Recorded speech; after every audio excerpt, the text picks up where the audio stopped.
Hello, fellow travelers. Welcome to the Respawn Station podcast. My name is Kandula, and today I'm joined by Nick Sivak to talk about PlayStation's live service catalog. We've been talking a little bit about Xbox. Okay, we got heated last episode.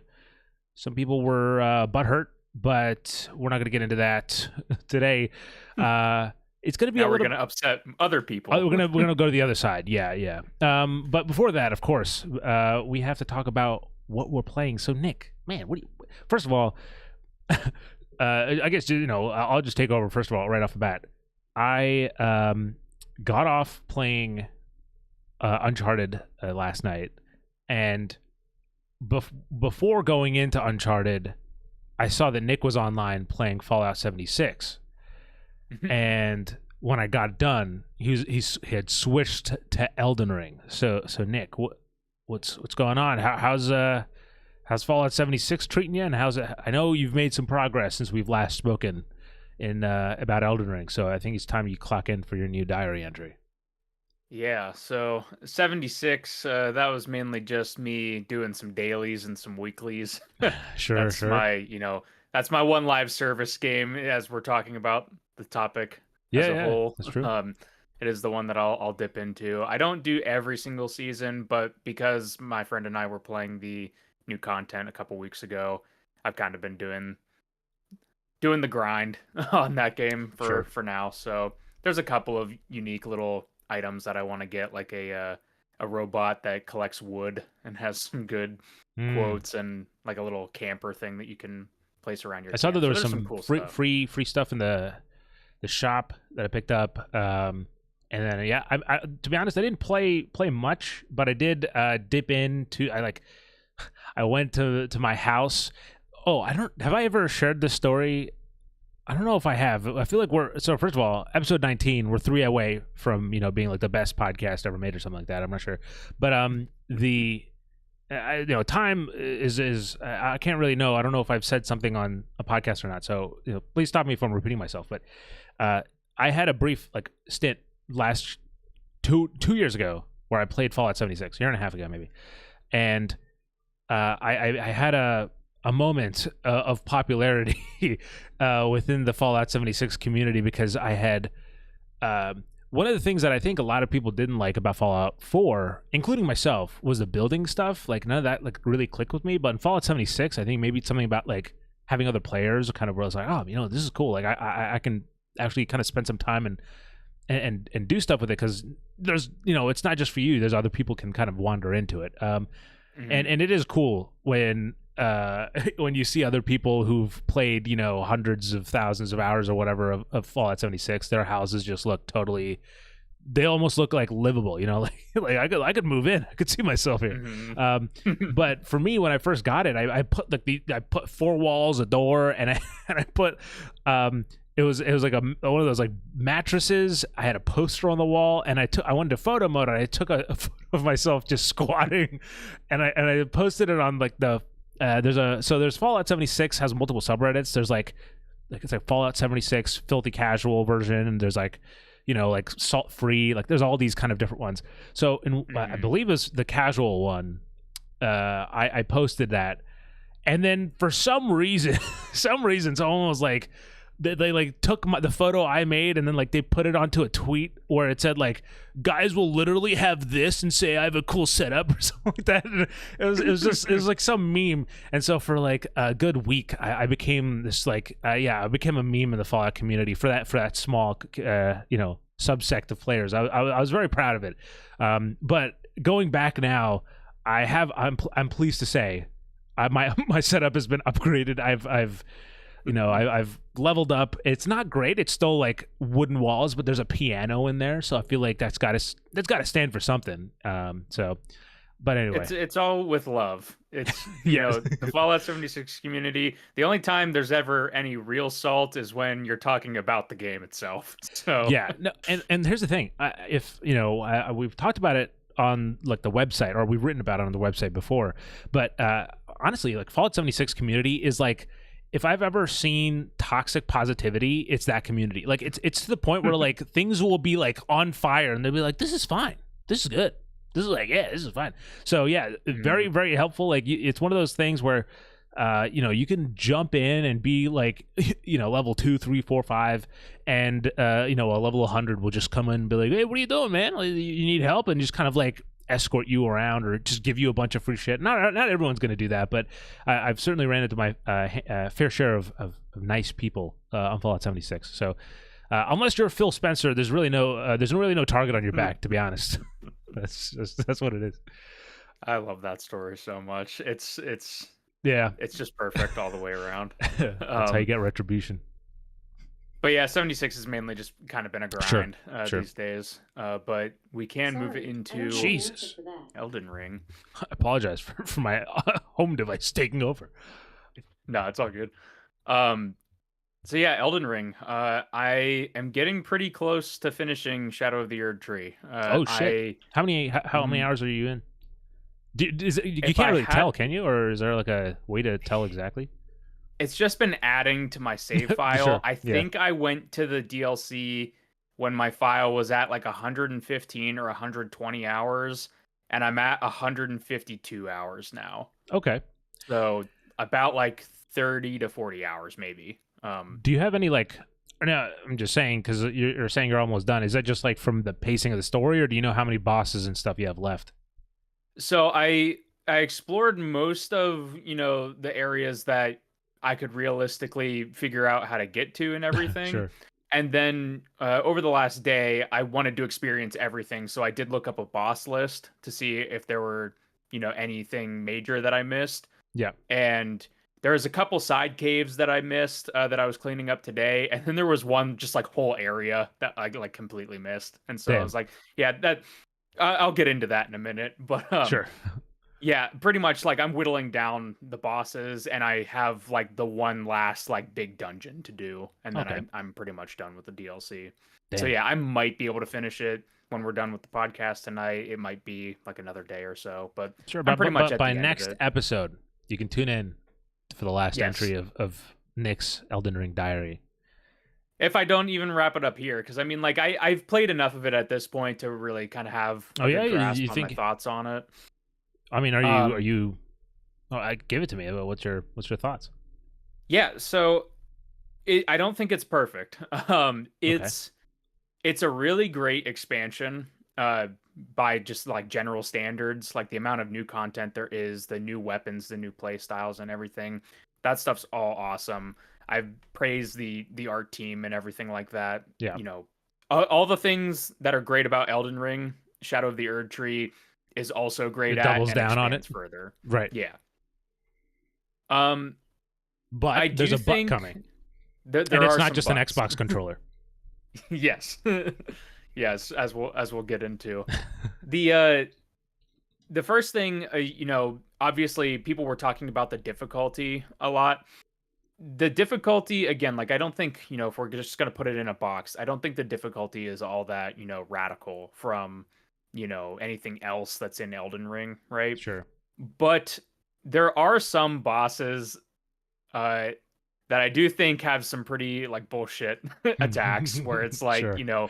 No matter what you do, you're either like running away, dodging like a 15 attack string. You're either all your stamina's gone, all your health is gone like instantly. So there's a little bit too much of that with certain bosses that I don't like. Yeah. The other thing, though, that it's really a problem with a lot of From Software games. Uh-huh. And, go into any of these communities talking about FromSoft, and I think you will find somebody that has some things to say about the camera in these games. Sure.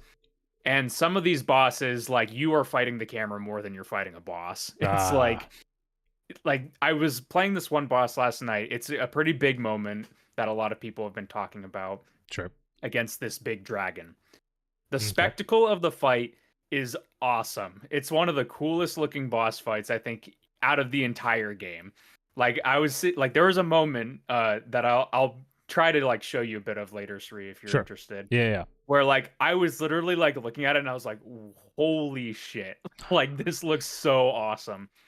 But then this dragon will like fly into you, knock you back into a wall, come up on you, and the camera's like doing circles around trying to keep in frame, but it's running into the The hitbox wall. of the wall Yeah. behind you and stuff like that. And it's just like it just completely falls apart in moments like that. Yeah. And so, yeah, that's one thing that I think, you know, it's Elden Ring. So, that issue is present in the base game and it's present here. Yeah.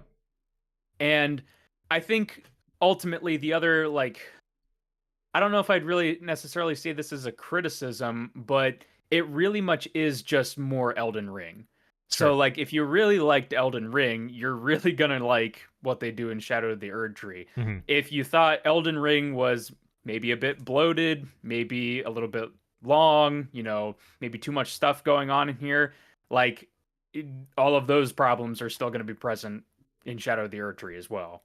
Gotcha. So, That makes sense. while I'm really enjoying my time with it, I think it's, obviously, like I said, the amount of content is great. I think it totally justifies the $40 price tag. A lot of Hmm. people were kind of concerned that was really expensive up at the front, but like, this is basically like bolting on like another like third or half of a Right. game Yeah. to Elden Ring. So I think it more than justifies the price tag. And there are several moments in the DLC where, it does something different from the base game, or that it's something, some kind of interesting twist on the gameplay. Hmm. But it's all couched in Elden Ring. And again, it's an expansion, so you kind of expect that, but this isn't going to radically change anybody's opinion on Elden Ring if maybe they weren't the biggest fan of it. See, I mean, well, since you've said this is kind of, you can kind of sum up your thoughts. Hmm. Now, I was going to save this question for when you've kind of felt confident enough to answer it. But do you think that the criticisms about this game's being too difficult? Obviously, you talked about the camera being like a pain in the ass, Hmm. but is that like is that a byproduct of just, hey, like this game has to be hard, we crank it up to 11? No, for a game that's already okay, maybe 12, because I guess Elden Ring was already 11. Or is it Hmm. more of like a system of like there's so many different, for again, I haven't played Elden Ring, so I'm relatively from the outside.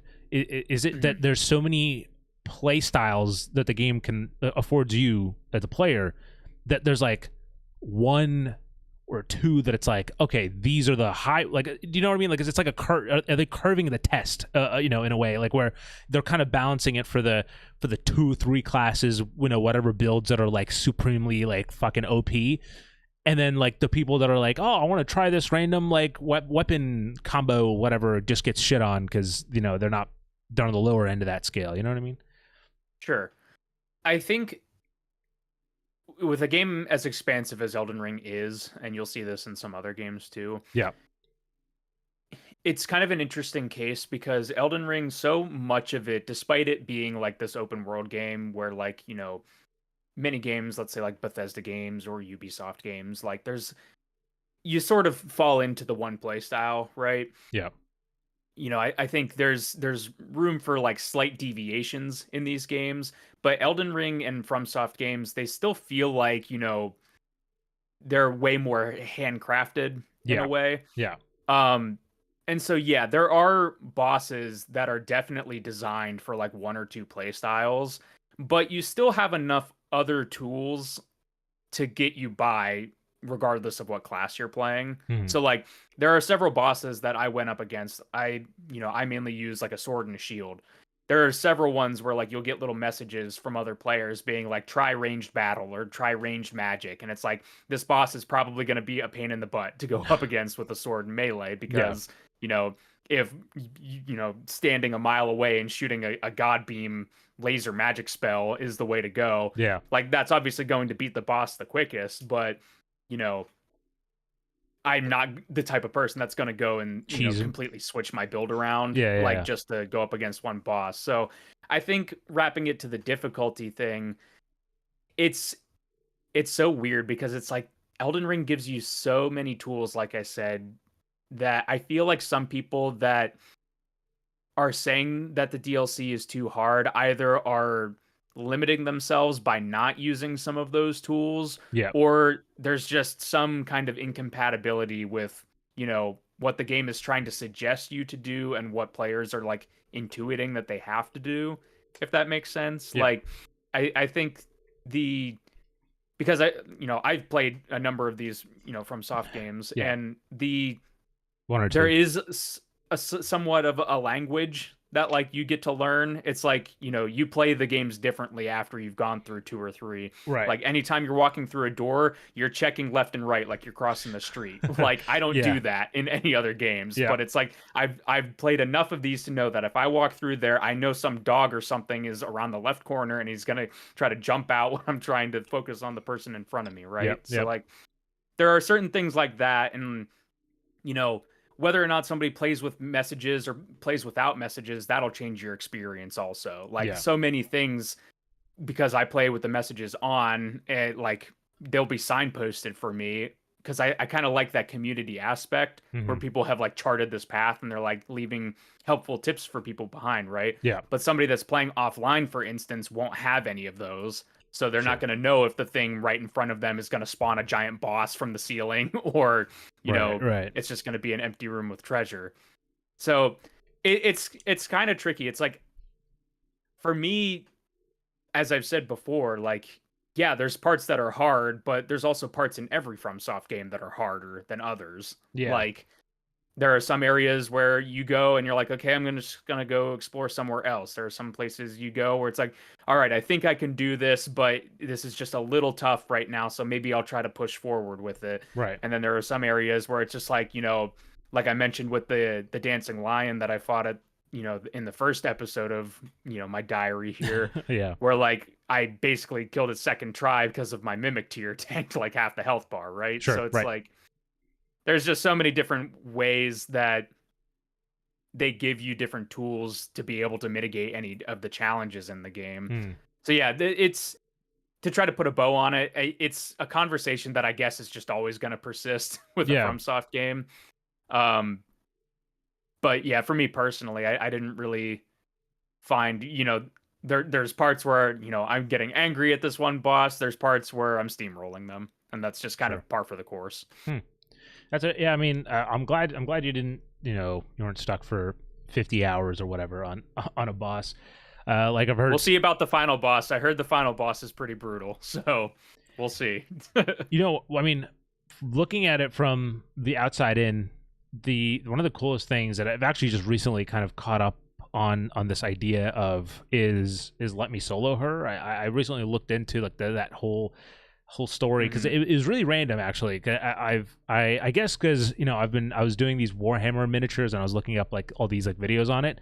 It gave me I got a YouTube recommendation for a sculpting video, and it was like someone was like with clay sculpting let me solo her. And I was like, this is kind of crazy. Like, what? Like, who is this guy? Like, I know it's like the meme or whatever, but so I looked into it, and I have to say, like, I don't know very many games where that are like that empower the players enough to essentially create lore inside, like outside of the game, but like within the community, like. I went back and saw that first post on Reddit of someone saying, yeah, like shout out to the legend, let me solo her, and just like that whole the mythos behind this just person who's just really good at beating this one boss. And also shout out to someone I saw in the comments. It was like I summoned for what is it, Melania, the boss. I summoned, and someone showed up called "Let Her Solo Me," and they just ran up to her and died. That's a great play. So yeah, honestly, again, I don't really know if Elden Ring is like a game that I'll ever get to, just because everything I've seen or heard has been like again, maybe in like I've beaten Lies of P, so maybe like I'll work my way up to it. I do hope to at least play a Dark Souls game. But yeah, we'll see. But so from right now, I'm enjoying admiring it from afar.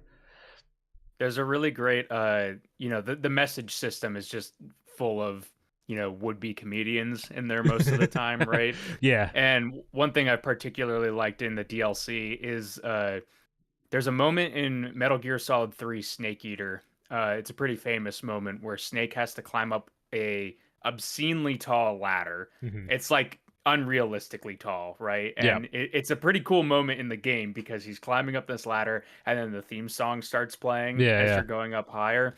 And next to every tall ladder I've come across in the DLC, there's been a message that just says snake, snake on like in the message, because you have to use it using you leave messages using pre-selected words Oh, from okay, okay. software. And so you have to, construct different things with, a limited tool set basically. Wow. So that's been really funny. There's a lot of, edging humor because edge is a word. So Yeah.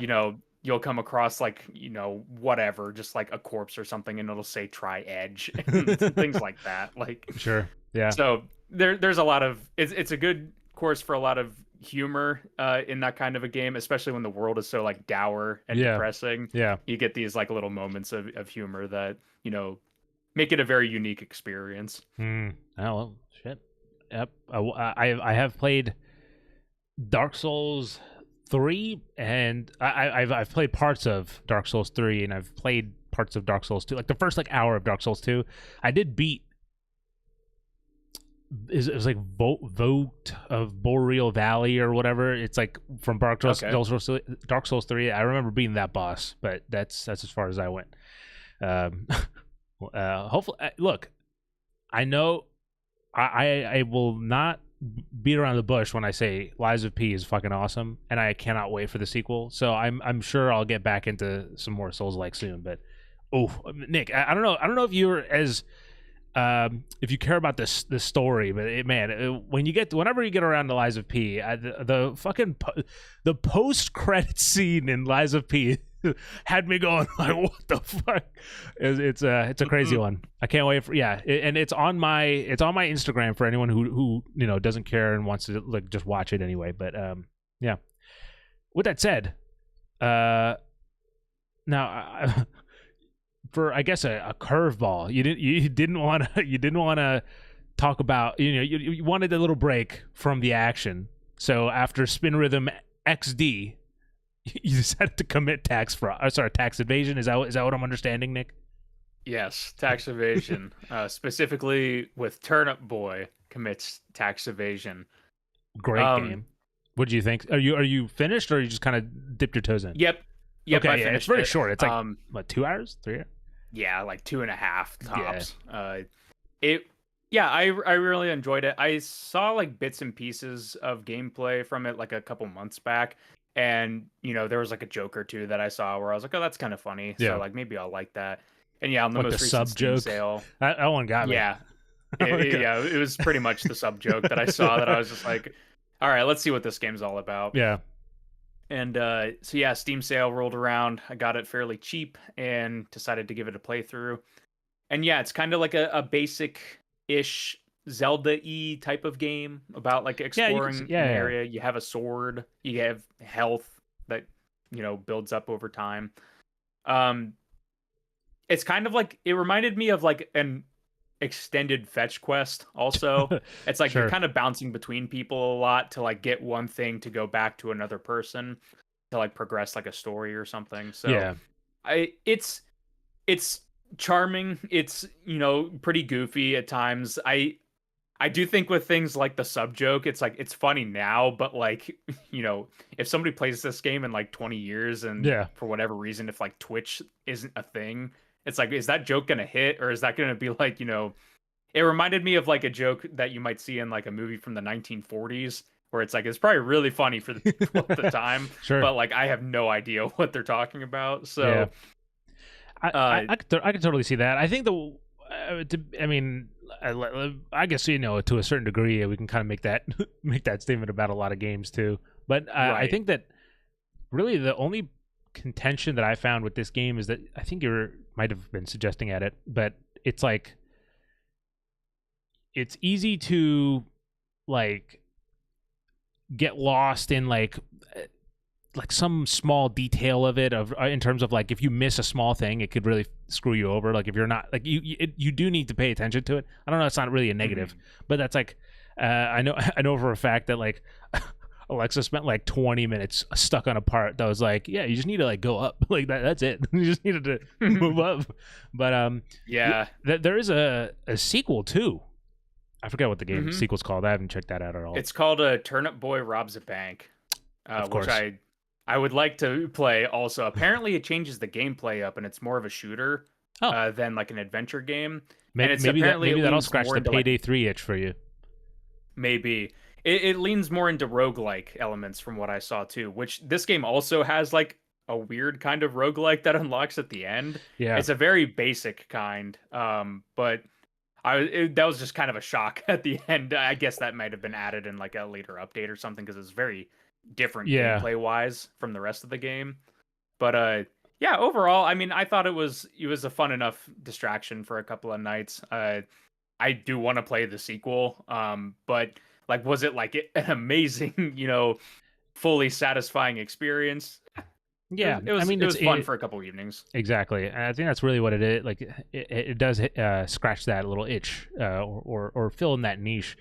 Though I will say, is going off of, I know we don't really fully do the inbox as we formally used to in the first few episodes, but holy shit, if I took a shot for every time I saw the word roguelike come in an email this week, I would be completely intoxicated. I mean, it's like every other email is like, check out this roguelike. Check out this roguelike. How about playing this roguelike? Would you believe that this is a action platformer roguelike? It's just, it's a little crazy. So that's, if you're wondering why there's not the AAA industry gets the open worlds and the indies get the roguelikes. Yeah. I think, I don't know if this is like a 1-for-1. Oh shit! Just dropped my pen. I don't know if it's like a 1-for-1. Like, I don't know if I can make this comparison in like good faith, or I don't know if I'll just say it. So it kind of feels like the this is the indie game industry kind of responding to the success of Hades. I always find that like after a big game comes out, like a certain, like a Hades, that. Or a Dead Cells, or something like that, or a Shovel Knight. I was gonna say the game with the shovel and the knight. the game. Anyway, so like whenever those kind of games come out, I think that 2-3 years after that, you'll see like the inspired games that are kind of maybe not necessarily all cash grab, because I think some are actual faithful like kind of iterations on the formula. Like, hey, I liked this video game, let's see if I can have my own spin on it, type of thing. So I wonder if I wonder if this is that influx coming in, but maybe I would say you're probably not too far off the money on that one. Yeah. Like, it's you like you said, you see it all the time. I mean, From Software is the perfect example of that. How many Souls-likes do we have now, especially, and how many are we gonna have in the next 2 or 3 years after Elden Ring? Like, yep. Yeah, I mean, I think FromSoft there was already a lot of Souls-likes from the Dark Souls games. I think Elden Ring, just taking so many words, just kind of took it away. Off of that conversation, I mean, look, this is going to be a short episode. We decided anyway, so we can kind of riff on random shit as we want. But but I think like one of the interesting things about how, when you look at the industry responding to success, right? I think that while Elden Ring, you get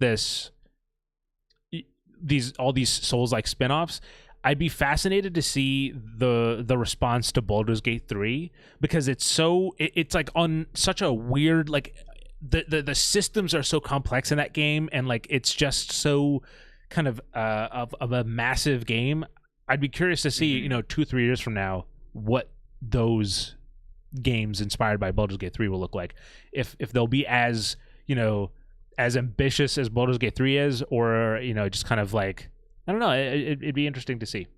They just add rolling dice. I don't know. Yeah, I think that is interesting, because while we do get what we're just talking about, where like you'll get all the people that want to put out like a Me Too game right after a big popular one.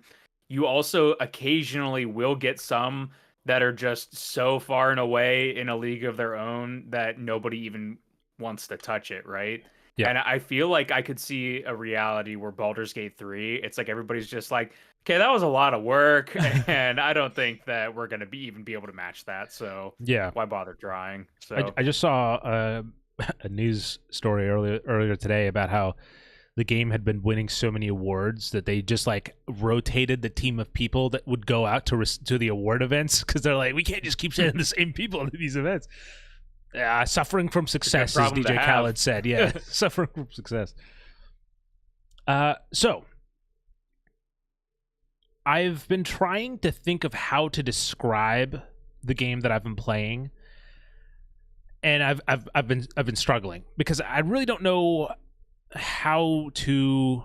I haven't played a game like this before. So XO1 is a journey through space and time that has you playing as this alien craft that's based off of like weird blueprints that are transmitted. There is a story here, but like it's presented through just like chat, like radio chatter and brief flashing images that kind of tell you there's something going on, but it's not like overt or in your face. There's little about this game that really is straightforward other than the gameplay. So I'm going to spend most of this time. This is like the cylinder game, right? So it's so let me explain it to you. As the game is the gameplay loop of XO1 is you play as this orb, again, this alien craft, and I played it on the PlayStation 5 because the game just had its PlayStation release. So when you press R2, so you press down right trigger, that orb, the gravity activates, and you start you plummet toward the ground. When you let go, you can use that momentum to kind of essentially fling back up into the sky. So if there's like a mountain under you, for example, you can essentially time your gravity plummet so that you're riding the kind of one side of that mountain, almost like a skating ramp, and then you shoot off the other end of the mountain just using gravity. And then when you're in the air, you have the option to obviously press R2 again and plummet again, or you can press L2 to glide, and you become sort of like a flying saucer.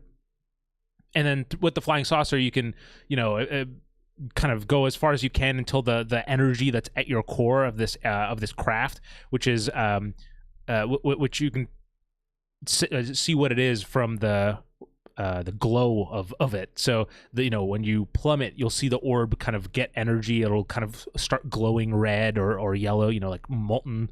And then as it runs out of energy, it kind of, that light slowly flickers away, and you'll have to kind of plummet down again, gain momentum. And you can press X while in the air there is a double jump, but you can only do that twice. So hence the term, the double jump. And there's and then when you're gliding in the air, if you press R2 and then you pull up on your left stick, because that's how you kind of steer your alien craft. Jesus Christ, I can't speak. You plummet and kind of get energy, but then you can, because you're pulling up and gliding, you don't actually have to hit the ground. You can kind of just use that momentum to kind of ride back up. There's also like a whole bunch of other mechanics that where if you go into clouds, like that moisture essentially can kind of like launch you up. Look, I'm stumbling over my words because I really cannot find a way to describe this game other than just like showing you guys what it looks like and being like, yeah, that's the game. That's what it is. But that being said, I played the game. It took me 2 hours to beat, a little bit less than, and I know that because there's a trophy for beating the game in under 2 hours. There's also a trophy for beating it in under an hour and a half and an hour. And I've since having beaten the game, I've restarted it in order to kind of go for those crazier times. And also because I'm a sick, twisted trophy hunter, so I want to see how many more trophies I can get in the game. And the trophies for those of you who are also sick and twisted, is a majority of them are either like get to a certain speed on a planet and maintain that speed, like hit like supersonic speeds and maintain it for a few seconds. Which when you hit supersonic speeds, like the screen turns like this like really weird funky filters and vibrant colors that it's hard to miss that you're going fast. And the other half of the trophy list is like getting to the highest point of a given planet. And there's a handful of planets that you kind of go through on your journey. And again, there is the story and these kind of characters and that they hint at, and there's like this signal that you're kind of following. And I do think that the ending is cool. Like, it's one of those endings where you can sit back and be like, oh shit, like this looks really awesome. It kind of reminded me of the Starfield ending, but I'm saying that in purely off of like visual aesthetics, not necessarily like, you know, the I you know what, I'm not even gonna say it. I mean, you could actually make more comparisons than I think to the Starfield ending, but it's just, at the end of the day, it's a really weird, almost hypnotic kind of game, where you can kind of get lost just playing it, and, you know, exploring these kind of diverse planets, because, you know, some of them have a little bit of green, some of them are just like water, so you essentially are skipping, you know, like a rock over the water, like, you know, just bouncing over the waves in gliding form. So stuff like that is just like, yeah, you can really just like almost get lost in the game, and you know, get carried away by the momentum of it. And so I've been having a really good time with it. Also, it has like this really cool like electric guitar soundtrack that it sounds so weird describing it or even looking at it. You're like, okay, I kind of get it, but like until you, and also on the PlayStation 5 there's pretty intense like adaptive trigger feedback, so like, you know, you're really like pressing down the R2 when you're plummeting it down to gravity and stuff. So all that together, man, I had a really good time with XO1, and it's a game that I really recommend. Like, I highly recommend it just because I enjoyed it so much. But also, I, like, you know, when asked to like be like, oh cool, XO1, yeah, like what is it? I'm like, well, you know, you're kind of just like floating around, there's gravity involved, there's stuff with space and time, but let's not, based on the gameplay that I've seen of it and what you're describing, it kind of sounds like it might be sort of like a movement based platformer almost, but like not in a traditional platformer sense. It's all about that's just kind of controlling this craft through environments. That's a great way to put it, as a movement based platformer. There are, you know, to kind of go off of what you're saying there. Oh, and by the way, on the screen, if for the video listeners or video watchers, you could kind of see the crazy colors of supersonic speeds. But as you go through, there's a few things you kind of pick up. There's like these orange blocks that you can fly through, the orange windows, I'll say, that you can fly through, that essentially launch you towards you know, the direction of that they're pointing in. And then there's also these sort of like black hole orbs that you can see them glowing pretty far in the distance, and you can pick those up for kind of upgrading your alien craft. And each level, when you drop into the level, literally, it's essentially you have to reorient yourself, and they're in somewhere deep on the horizon, like far away, you'll see a blue beam shooting into the sky, and that's your target for every planet that you go to. Gotcha. And again, and so when you get to that blue beam, it'll launch you into the next, like, into space towards the next planet and the next level. And you don't really, like, again, it kind of has this speedrunning mechanic built into it, with how it's like, you know, encouraging you to beat it under a certain amount of time, 2 hours being, I think, the bare minimum. But you could also take your time with it. And, you know, I was just yesterday, I booted up the game, and I literally just, like, I took so long finishing one level, because I was just trying to get some power-ups and, you know, figure out where it was, and I was just gaining momentum to try to see if I could get to the highest point. I was really just messing around, had a podcast playing, and I was just kind of lost in it. And I think that's kind of the best way to play the game. Hop in for 2-3 levels. They don't take too long, depending on how you play and, you know, kind of what you're going for. And you know, it might not be as overtly funny as something like Turnip Boy Commits Tax Fraud or Tax Evasion or whatever it is. But, you know, I think going off of what you were saying, Nick, where, you know, you might play that game after a few years and be like, oh, it doesn't, some of what it says doesn't really work. I think this game can age beautifully in terms of like just it's so weird, it's so unique to what it is, and they really did a good job just kind of committing to it. So like, yeah, you can play this game whenever, and I think you'll get just as good of an experience kind of as intended. Yeah, highly recommend it. Again, don't ask me to describe it any further than I already have, because I can't. But it's a good one. And for those of you who are wondering, it is developed by Expletive, I think is what it is, and it's published by them and Future Friends Games. So definitely check out Exo 1. It came out like 2 years ago God damn, 3 years ago. It came out 3 years ago over on Steam, but it's now on like PlayStation which is where I played it, and it plays perfectly smooth. It's also on. You can also play it on deck too if you're a Steam Deck player like myself. So there's that. There's Exo 1.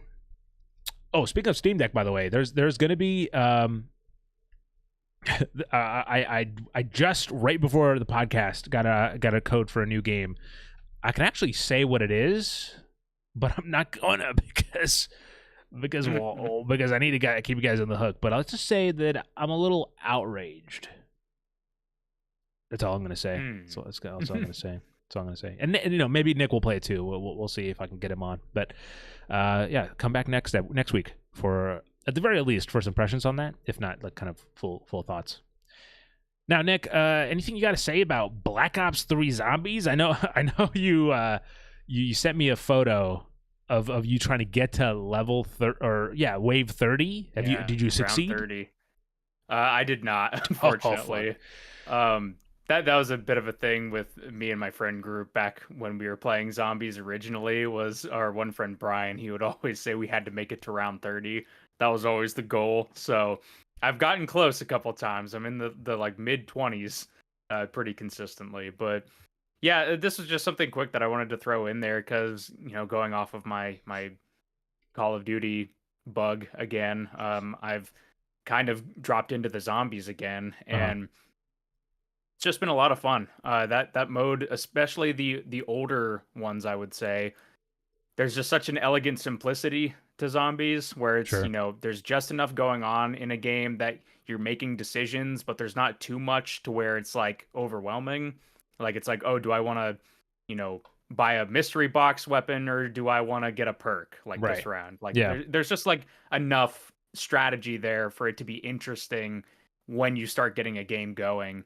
And so I played a bit of specifically on Black Ops 3 because the version that I had, a couple years ago, they gave away Black Ops 3 as part of PS Plus. Oh, yes. That's how I have it. Turns out that was the Zombies Chronicles edition, which has a bunch of like bonus zombies maps included. Yeah, so there's a bunch of remastered maps basically that are included in that. So I've played Nacht der Untoten, which is the original one from World at War. Yeah. I played a little bit of Kino der Toten and Ascension, which were my two favorite ones from Black Ops 1. Yeah. And is there 5 in there? 5 is not, but it is, I think, a DLC map for Black Ops 3. Oh, okay. You can get like a remastered version because there's some that like aren't included in the Zombies Chronicles that you can buy. Mm-hmm. But the Zombies Chronicles specific ones, it's Nacht, Verrucht, Shinonuma, Kino, Ascension, Shangri-La, Moon, and Origins. Oh shit! Yeah, Origins I have not played because that's from Black Ops 2. And I've yet to play that game, unfortunately. But God damn it. So yeah, I've played some of those classic ones that I remembered fondly and have been having a lot of fun with them. And then there's the base game map for Black Ops 3 is called Shadows of Evil. Yeah. Which is from all the random, YouTube rabbit holes I've been going down, apparently a lot of people consider Shadows of Evil to be like the best zombies map that Treyarch's ever made. I didn't know it was that big. I have played it. Neither did I. Yeah, and so I've played it like twice now, and I will play it a little bit more, and it's definitely a pretty cool map. Yeah. It's Black Ops 3 is in this weird spot because it still feels like the old games, but it's starting to introduce a lot of the new mechanics that I'm not familiar with that have been like, iterated on for later games and stuff. So there's things like gobble gums that give you like different little ability things. There's new like other creatures that aren't zombies that appear in Shadows of Evil and stuff. So there's a lot that I'm trying to wrap my head around with it, along with trying to learn like a new map layout. Sure. Yeah. But I will say, thematically speaking, it's like, an alternate universe, like 1930s rain drenched, yes, jazzy it city. is cool. Yeah. And that kind of speaks my language a lot. So, yeah, the vibes are very cool on that map. It's just taking me a little bit to wrap my head around the gameplay with it specifically. But yeah, overall, I'm having a lot of fun with it. More fun than I thought I was going to, because I think I mentioned on an older episode that I wrote off zombies for like the longest time. Yeah. And now I think I'm just at that point where I'm looking for that nostalgia hit. You can accept it. Mm-hmm. This is a little bit off topic, but I will say that kind of you comparing stats in a way kind of got me into it. Not comparing stats. You've clearly not made it to wave 30, so you stand no chance. But I was as I said earlier, I've been playing through Uncharted. I'm about like a little over halfway through the first game right now, and one of the things that's baked into the is there a name for the remastered collection, like the trilogy that they put together? I forget. The Nathan Drake collection. There it is, the Nathan Drake collection. Yes. So one of the things that's baked into the Nathan Drake collection is that it'll compare stats. And Nick, I am shitting on your stats, dude. It's like I'll pop a headshot and be like, "You've beaten Nick," and I'm like, "Hell yeah!" And I'll like get more. I'll like throw a grenade and all 5 people explode, and it's like, "You've beaten Nick." I'm like, "Hell yeah!" So that's hilarious because like I couldn't even tell you the last time I played those games. So it's like... I'm crushing your records. You go back and you're not number 1 anymore, Nick. It is funny because like so I had a PlayStation account, when I was in high school and college, and then when I graduated and I we started a Respawn station and everything, I made a new one, and there was a point where I was competing against myself too. I was like, like it said my old gamer tag, and it was like, still has higher, I don't know, some this guy random. Has no idea. yeah, I'm coming for my ass. Speaking of coming for your ass, Deadpool has designed supposedly a controller for Xbox. So that brings us to the news, because that's a system. Yeah, it's a full kit and caboodle. And a system. Now, here's the thing. Oh, man, see, look, we were supposed to shit on PlayStation this episode, but somehow I have to talk about Xbox again. I don't understand how Xbox is pumping out these like limited edition like special featured consoles. Like they do it all the time. Like Animal Party, I remember had one. Fall Guys, I think had one. Like it's like any kind of big thing comes around, Xbox is like, hold on, I got you. But part of the reason that they can do it is because most of these, the Deadpool one included, are limited to like sweepstakes giveaways, and that's exactly what I'm saying. Because like I don't understand the like. I get it. It's cool to like to give away these controllers and consoles, and if you are one of the 5-10 people who get these things, I'm sure you'll be cherishing Deadpool's butt controller till death, sure. Mm-hmm. But like for the vast majority of them, when we just came hot off the presses of everything we talked about last episode with Xbox, who's like, yeah, this is the right move, guys. This is the move to show off this butt controller. And also, look, I'm not saying like, oh, this is clearly a brand deal. They've probably had it for a year in the bank or whatever. Mm-hmm. They've been storing up the keister this whole time. Look, it's a butt controller. I got to make as many butt jokes as I can, until we of course we hit rock bottom. But yeah, we should describe it real quick in that the controller, it's like Deadpool's waist, and on the back there's just butt cheeks. Yes, like, in case you were wondering why I was making so many butt jokes. Yeah, we were talking before we started recording, and it's like, don't unconfirmed if it's like hard plastic or squishy, Yeah. but you know, yeah, it's a controller with a butt. Yeah, but look, personally, I mean, I won't say much more about this because again, it's a controller with a butt. But it's like I don't think this improves morale, if you will. I think that limited edition consoles, like if they announced a limited edition console that you could go into the store and buy, I think that would be cool because then you'd be encouraging people to pick up the consoles, which clearly they've been falling behind on the sales for that. But just being like, yeah, retweet this post and get a chance. I don't think that really rallies the troops as I think maybe they need right now. Not even, maybe it's not even what they're going for, but they definitely need it. I think it is needed. But you know what? Those cheeks will make some man very happy, or a woman. And I can only hope that they again, like I said, cherish it until Deadpool and Wolverine comes out later this month, next month, some soon. I think it's this month. Yeah, I think it's at the end. I will say that movie's been promo. Like they've been like, anyone who can collab with, they are collab. Like I went to the theater, which we'll talk about later, and they had like a Heineken ad, but it was like the ad was that they took Wolverine's adamantium claws and made him into the cans for Heineken or something. I mean, they're good for them. Get that money. Who's that? I'm sure. And there's also, they're teasing a female Deadpool, which I'm 99% sure is just Ryan Reynolds with a bodysuit. But who knows? Who knows? Anyway, let's get to the actual gaming news here, Nick. Yeah, sure thing. Kind of a light news week again. Yes. I just kind of pulled a couple of random things, most of which happened within the last 2 days. Yeah. So, yeah. Let's talk about the sad one first. Sure. Sure. Basically, a report came out. I have this from GameSpot, but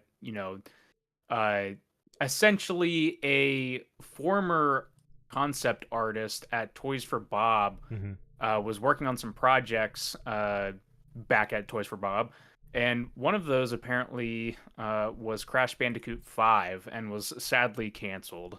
We probably won't know why, at least for a long time, but basically, again, this is coming from GameSpot. They had former senior concept artist Nicholas Cole shared on Twitter that he was working on Project Dragon, which was a survival and crafting multiplayer RPG.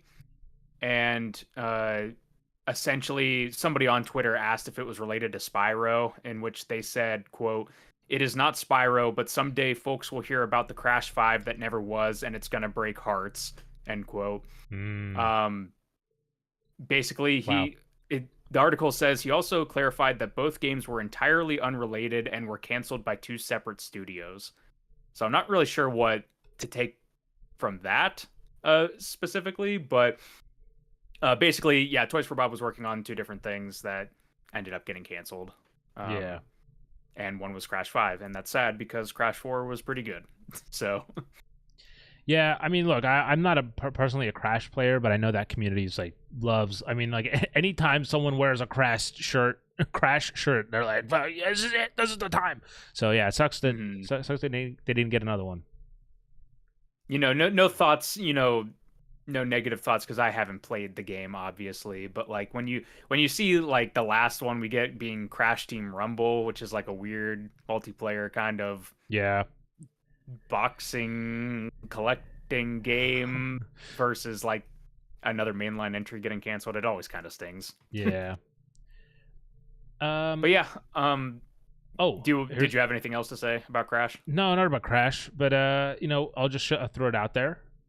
Avatar, the game, just released its first story DLC, so shout out to them. It came out yesterday, I believe. So, nice. If you're a fan of Avatar: Frontiers of Pandora, then the Skybreaker is out now. I do plan on getting to Avatar: Frontiers of Pandora. It's one of those games I was actually genuinely very excited for. I just didn't get a chance to play it at the end of last year, so hopefully soon I can pick it up and.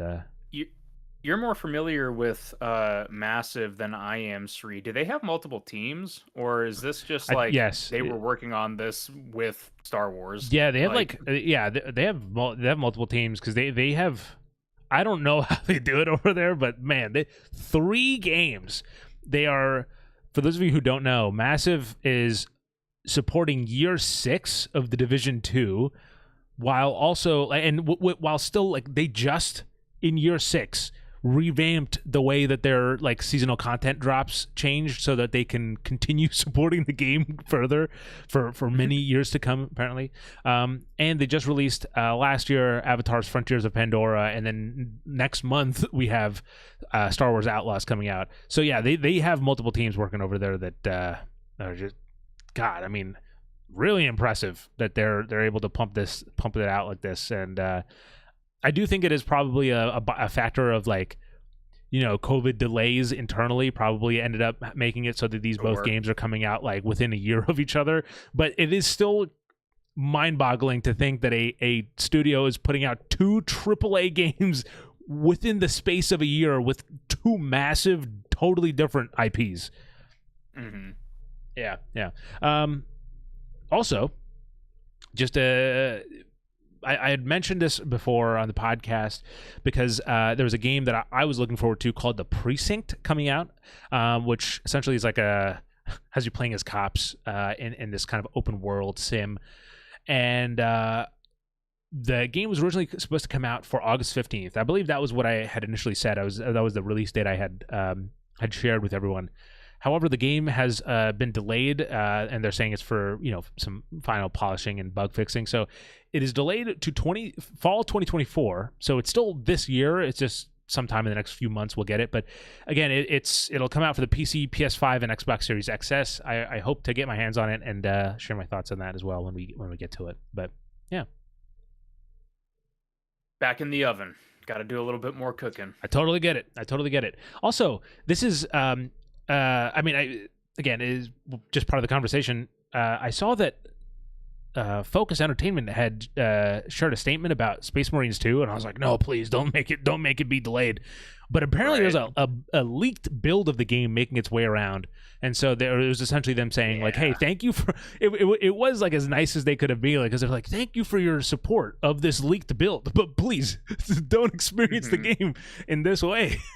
Which I would never understand. I don't understand how you could see, leaked builds are the least cool thing for me before I've played a game. Like if it's a canceled game, then my interest is like, okay, what could it have been? And if I've already played it, I'm like, okay, that's what it was before it became what it is. But before a game's coming out, especially when you know it's at a level of Space Marine 2, why would you play the leaked build? I mean, yeah, beyond me. Yeah. But anyway. Yeah, some people they need it as soon as possible, even if it's the shitty version covered in warts. Yeah. Let's talk about this one because I'm not sure how much we're gonna have to say. I have a little bit to say on the other one, but okay. We brought up that weird cryptic Emio thing from Nintendo last week. Yeah. Or the week before. I think it was last week though. And that is officially announced now as Emio, the Smiling Man Famicom Detective Agency, or Famicom Detective Club, maybe? Let me quick fact check that. Sure. See, we got fact checks over here, chat. Famicom Detective Club. Which is basically last year, I think. I'm also going to fact check this. When was this? Okay, so we have here 2021 remake. Okay, so basically back in 2021, Nintendo put out a remake of 2 games titled the Famicom Detective Club. And these were basically, from what I can recall, they are like visual novels almost that were on the original Famicom. Oh shit. They were here. I can actually just read up here. Yeah. Sure. Yeah, you were like trying to solve like murder mysteries basically in Japan, and I don't believe they were ever released outside of Japan. So when the 2021 remake came out, it was on Switch, and it was brought over to the West, or like had a bigger release basically.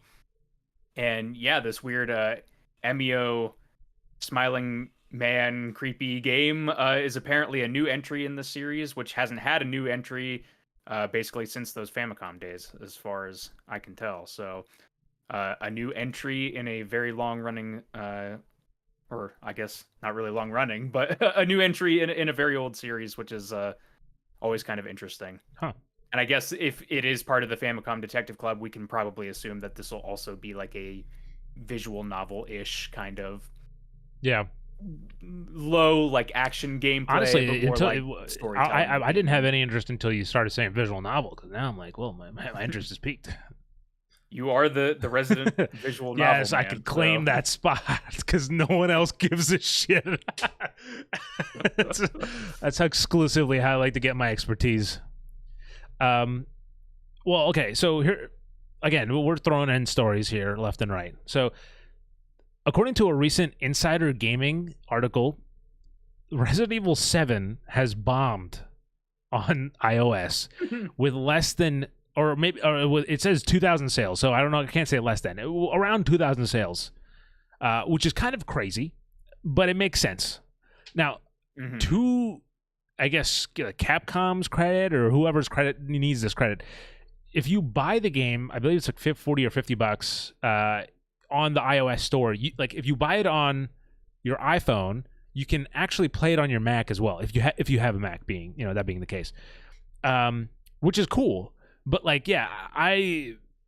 look, it's really impressive that these handheld, phones can play Resident Evil 7 or Assassin's Creed Mirage. I just don't know who's like, let me use Asphalt Legends controls on a intense horror game where like half the controls are it doesn't make sense. Yeah, anytime I see these, like, it's coming to iOS kind of things, maybe this is off base for me. I haven't been part of like the Apple ecosystem for a while, but it's like it just gives me Stadia vibes, where it's like, yeah, we're getting like a couple of big names here, but like how long is this gonna last? And like, when are these companies gonna realize that, I don't know how, like, basically, like you said, like who's playing this stuff on their iPhone, like outside of a very, very small dedicated audience. I don't know. Yeah. But on some light news, on some good news, you know that we're big fans of Whitethorn Games over here. We have an interview with their CEO. You can check it out on respawnstation.com. They have just released a brand new cozy game from the solo developer. I can't. Esquale?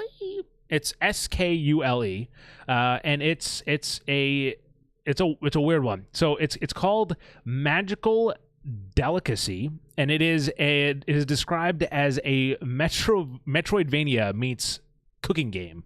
It's available now on PC, Xbox, and for those Game Pass subscribers, it is also on Xbox Game Pass. But yeah, it's this charming little game where you play as a witch that's trying to become a better witch. You explore through light platforming.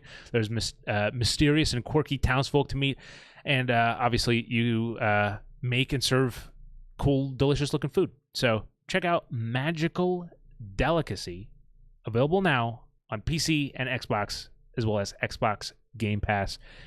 It's we've been talking a lot about violent games, all these dark games. How about a non-violent game for once? All right, there you go.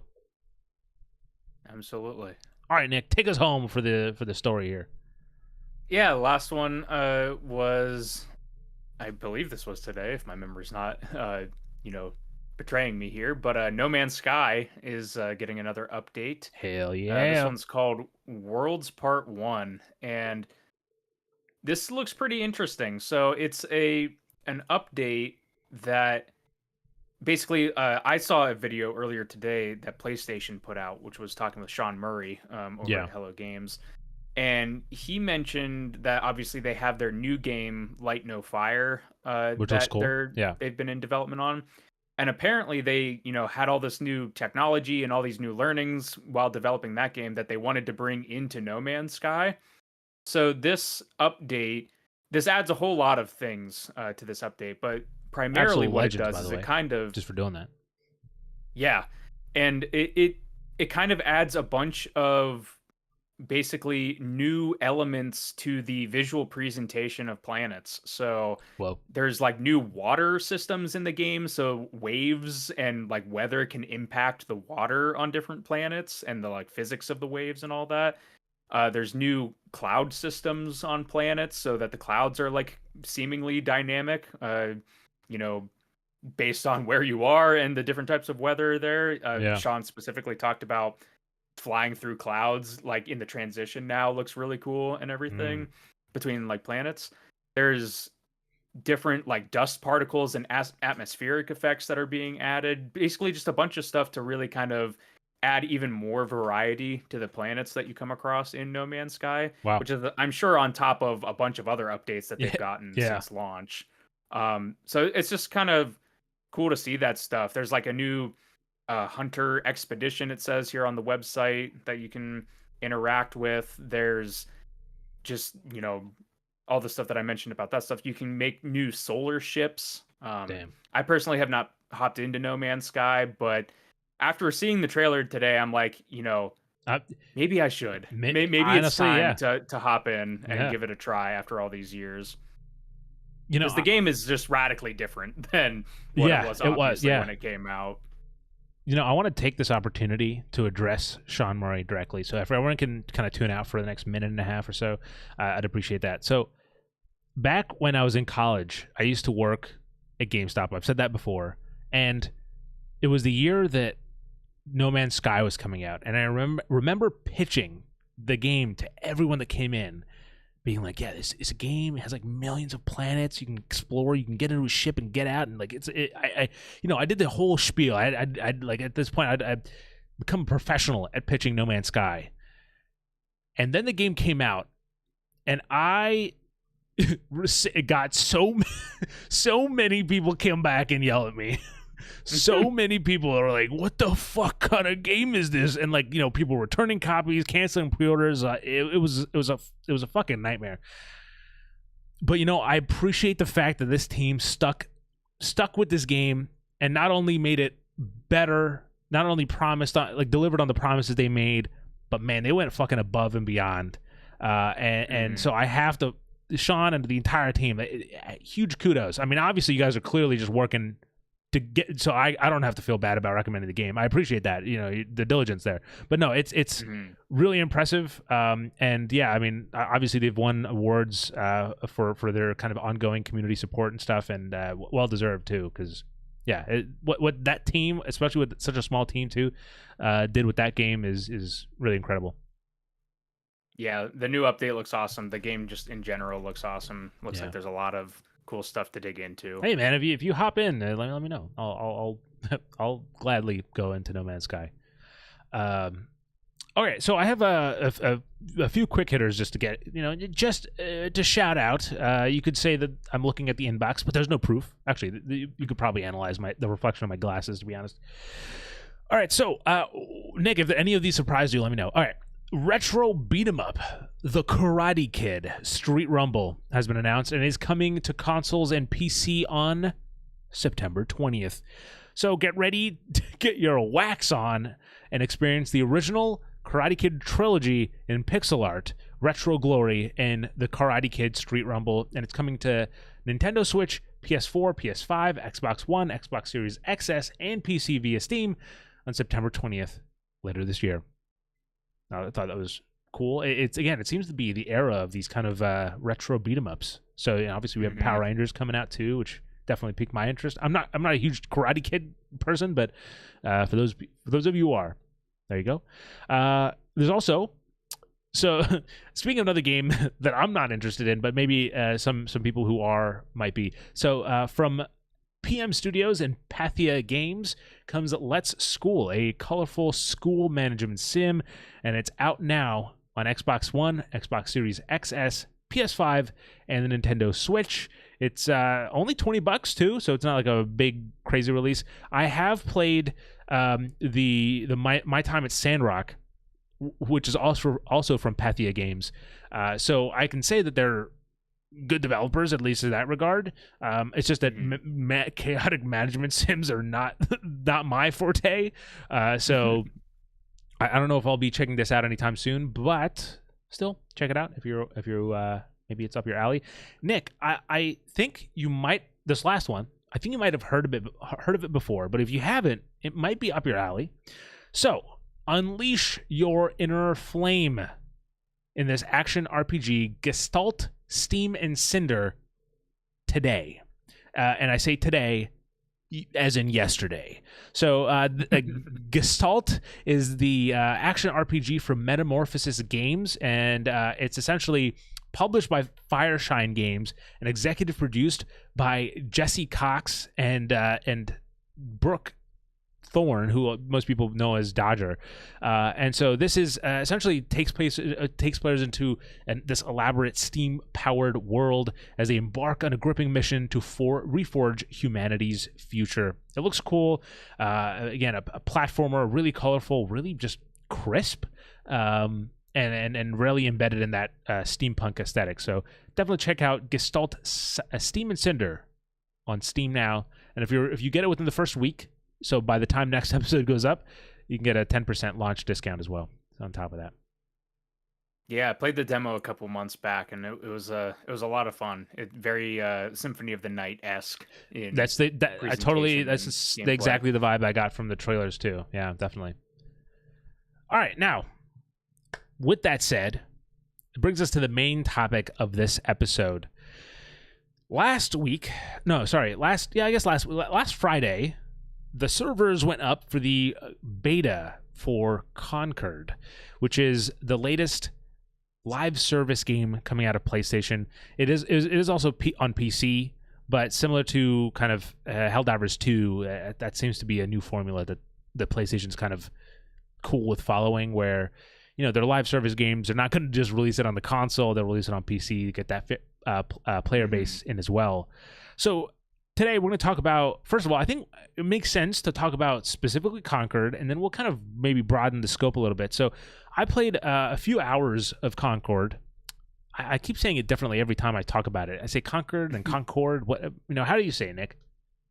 I say Concord. Okay. So what did you think about the Concord beta, which gave you, a good glimpse at the little bit of the story? It starts off with a pretty, a decent length cutscene that kind of sets up the characters, and then it gets you into a few of the game modes that are going to be available at launch. And along with that, it gives you access to all these characters that you can play and experiment with. Yeah. So Concord.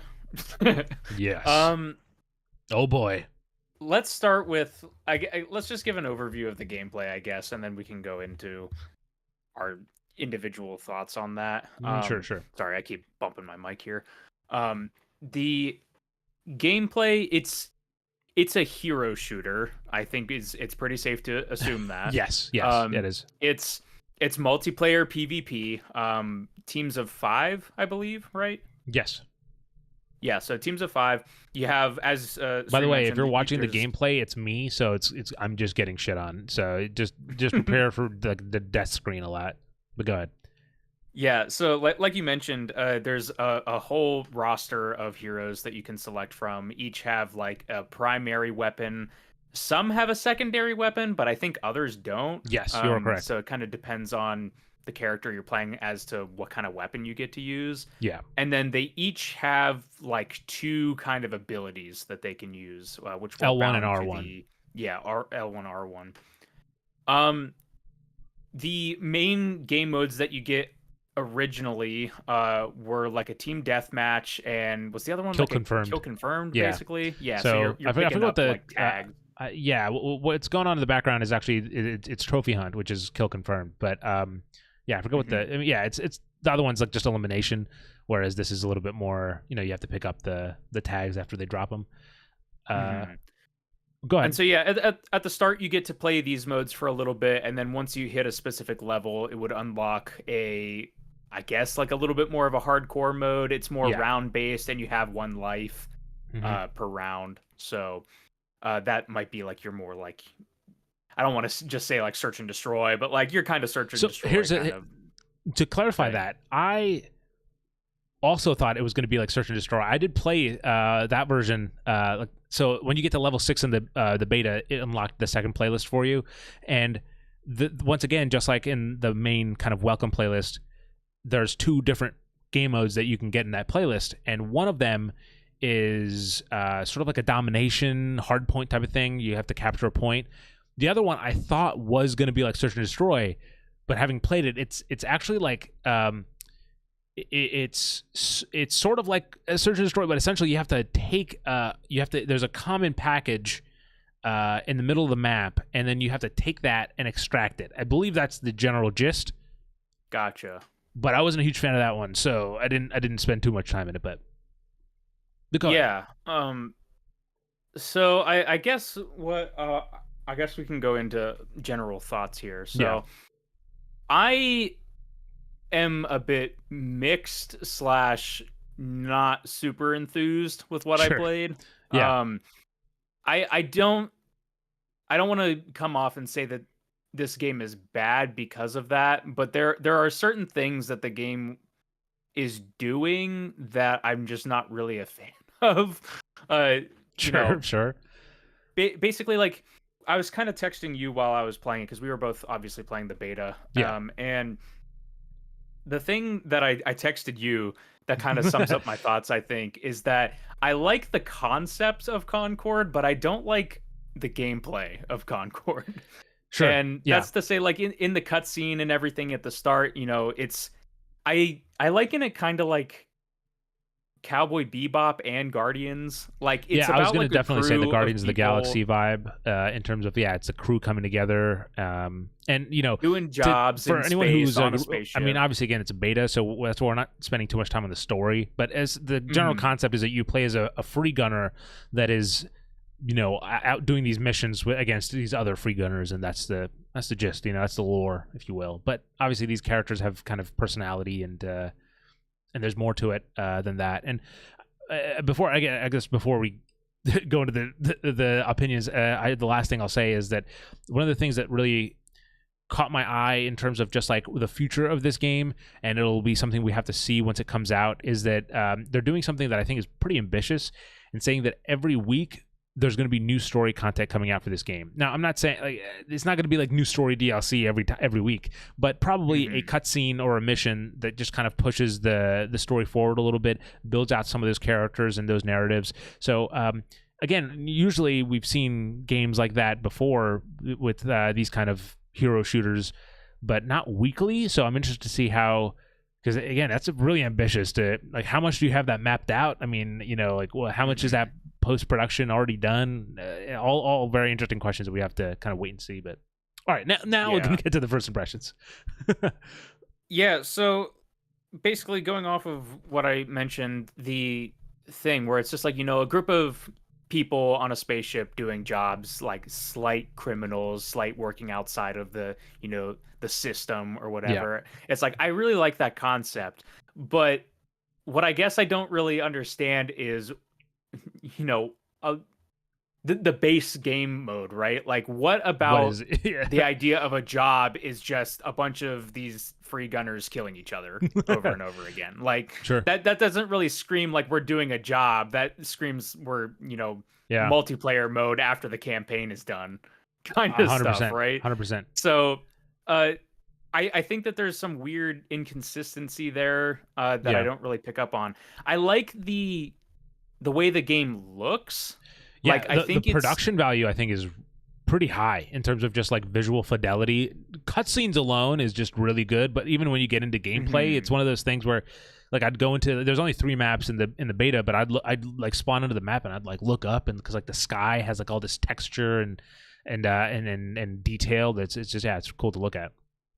Yeah, the animations are really smooth. The frame rate was pretty smooth for me while I was Yeah. playing. Hmm. But the thing that I was trying to discuss with another friend that I think is weird is like it's like the characters look kind of uncanny valley to me Mm. because I think the way that they're rendered is like they're really like hyper detailed, right? Like I Yeah. was noticing like the fabric on, the shirts and Yeah. everything that the characters were wearing. The one main guy with the pistol, like his scaly skin, like is Yeah. like really Yeah. highly textured and everything. Who I was just playing as in this. Yeah. All right. But they all have like character designs that feel like they would be in something that's like more animated or cel shaded. And so for me personally, like looking at it, like I was getting kind of like a conflicting look where it's like Mm. nothing about this image that I'm seeing looks bad. It just looks like kind of weird to me, right? Like I don't know Interesting. if you feel similar in regards to the visuals or not, but See, for me, I think that I'm not as, how do I say this? Okay. I don't think I don't necessarily see that disparity between the visuals of the game and the character design.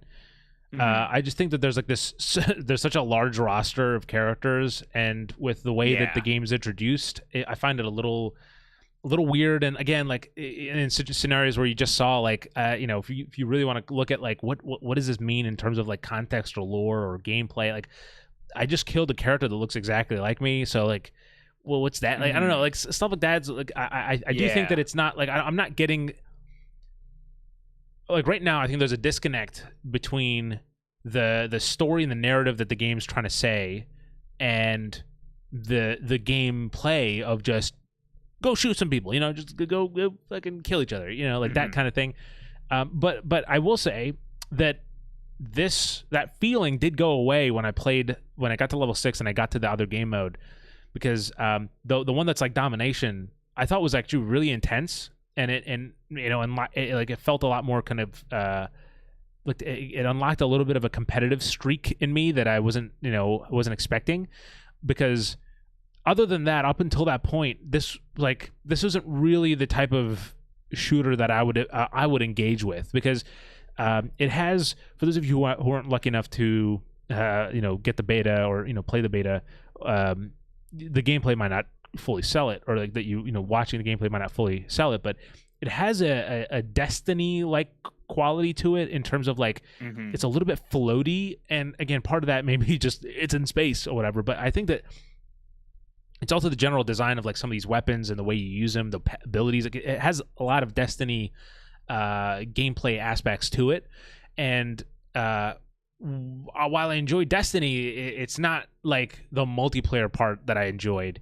And also, I'm not I've said it before, I'm not an Overwatch player. I don't play or Valorant. I don't play those kind of games. So for me, Mhm.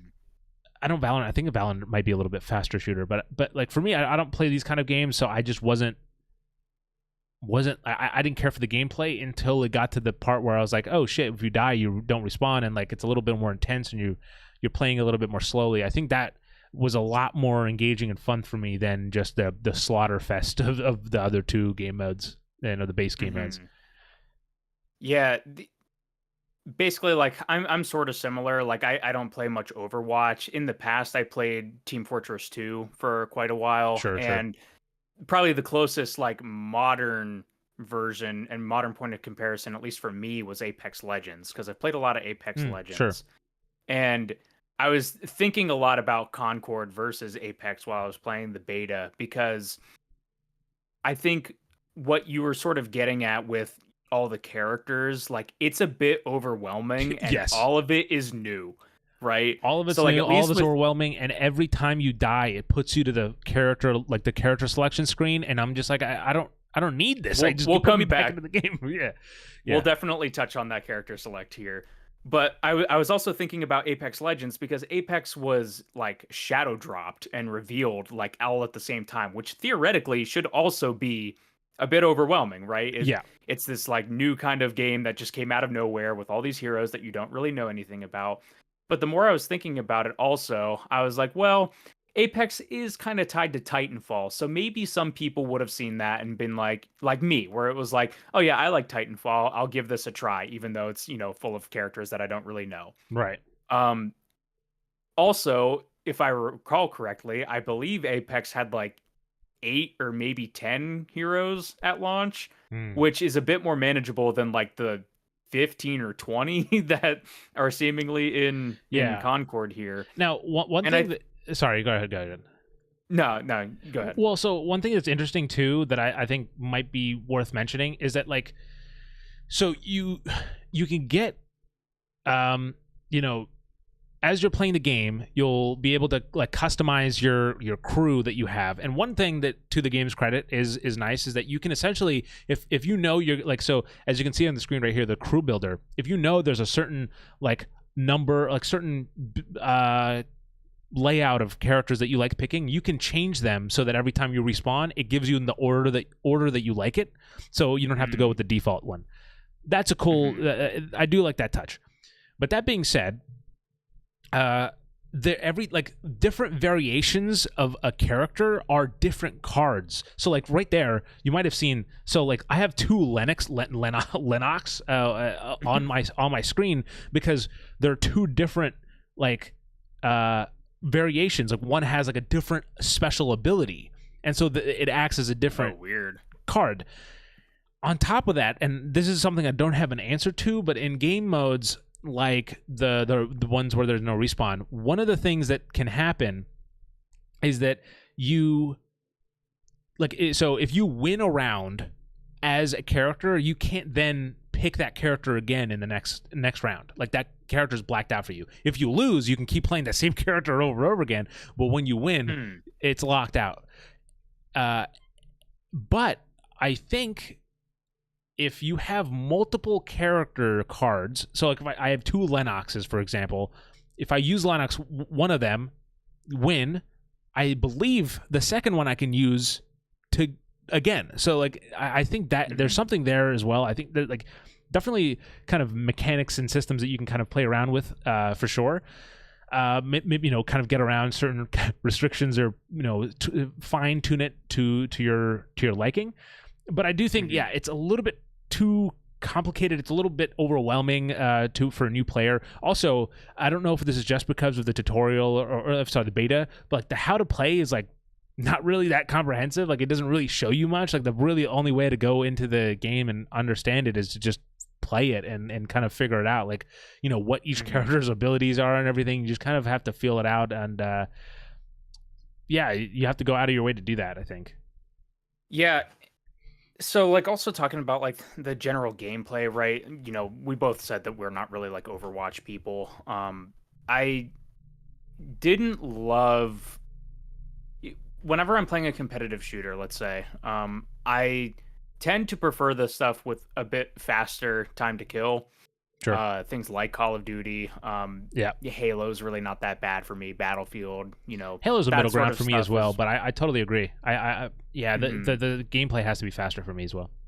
Yeah, and this game, like, it's, I always struggle. You might understand this point the best. I struggle in a game when a character that I'm playing as has a sniper rifle.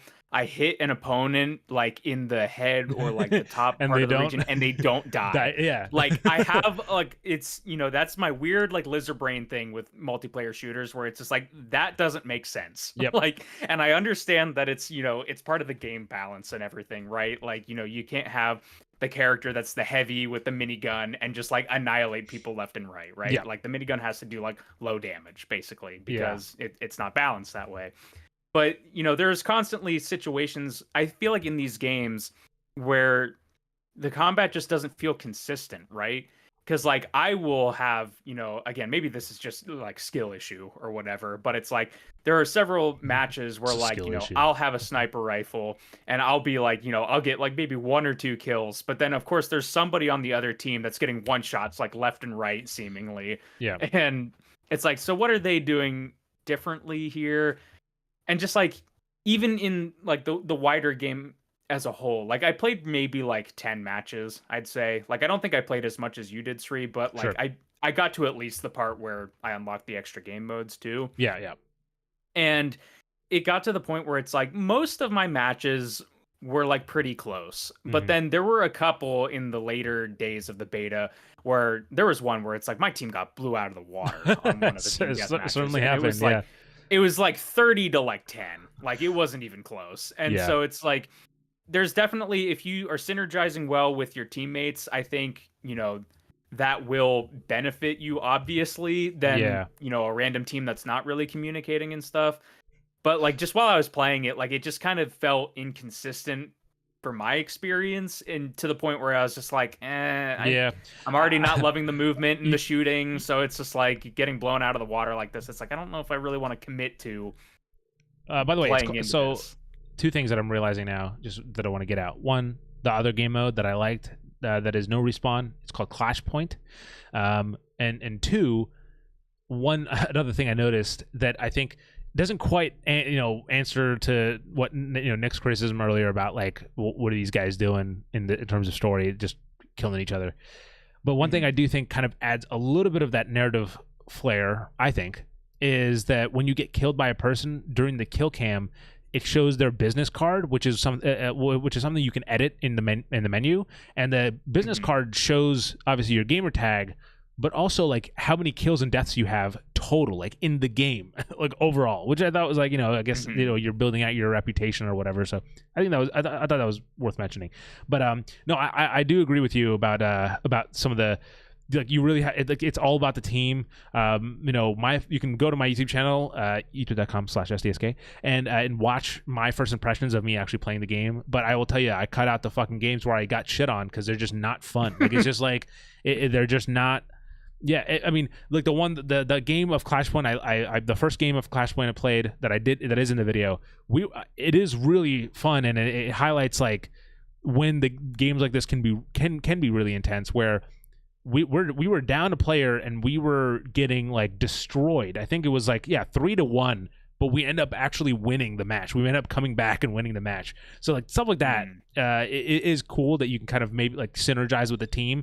But again, I think that only happened because this is one of those game modes where you can, when you die, you have time to reminisce, think about things, and you can kind of come back and lock in and pick a different character and play how the team needs. But and like when you're playing just team deathmatch, I think that's when this game is the least amount of fun, because for me it's too slow for me to enjoy team deathmatch where I can like feel like I'm carrying the team, where I can do that on XDefiant or Call of Duty. I can go on and be like, oh, I'm good, like I'm good enough where I can carry the team. Some days depending on the time. But it's just like I don't get that from here. But on the more kind of intense round-based games, I can kind of see that a little bit more. And also, before I forget it, just another thing I want to mention, something weird, and I had mentioned, if you go back to our reaction of Concord, like Concord, the reveal, one thing I believe I had mentioned there is how when you dodge in this game, it pulls you out to third person and then pushes you back into first person. I thought that was such a weird. Maybe like it's because how else would you do it, I guess, because like you can't roll the camera in first person because then people would start throwing up. But just weird to like see the camera whip back to third person and go back to first person when you do those kind of dodge moves.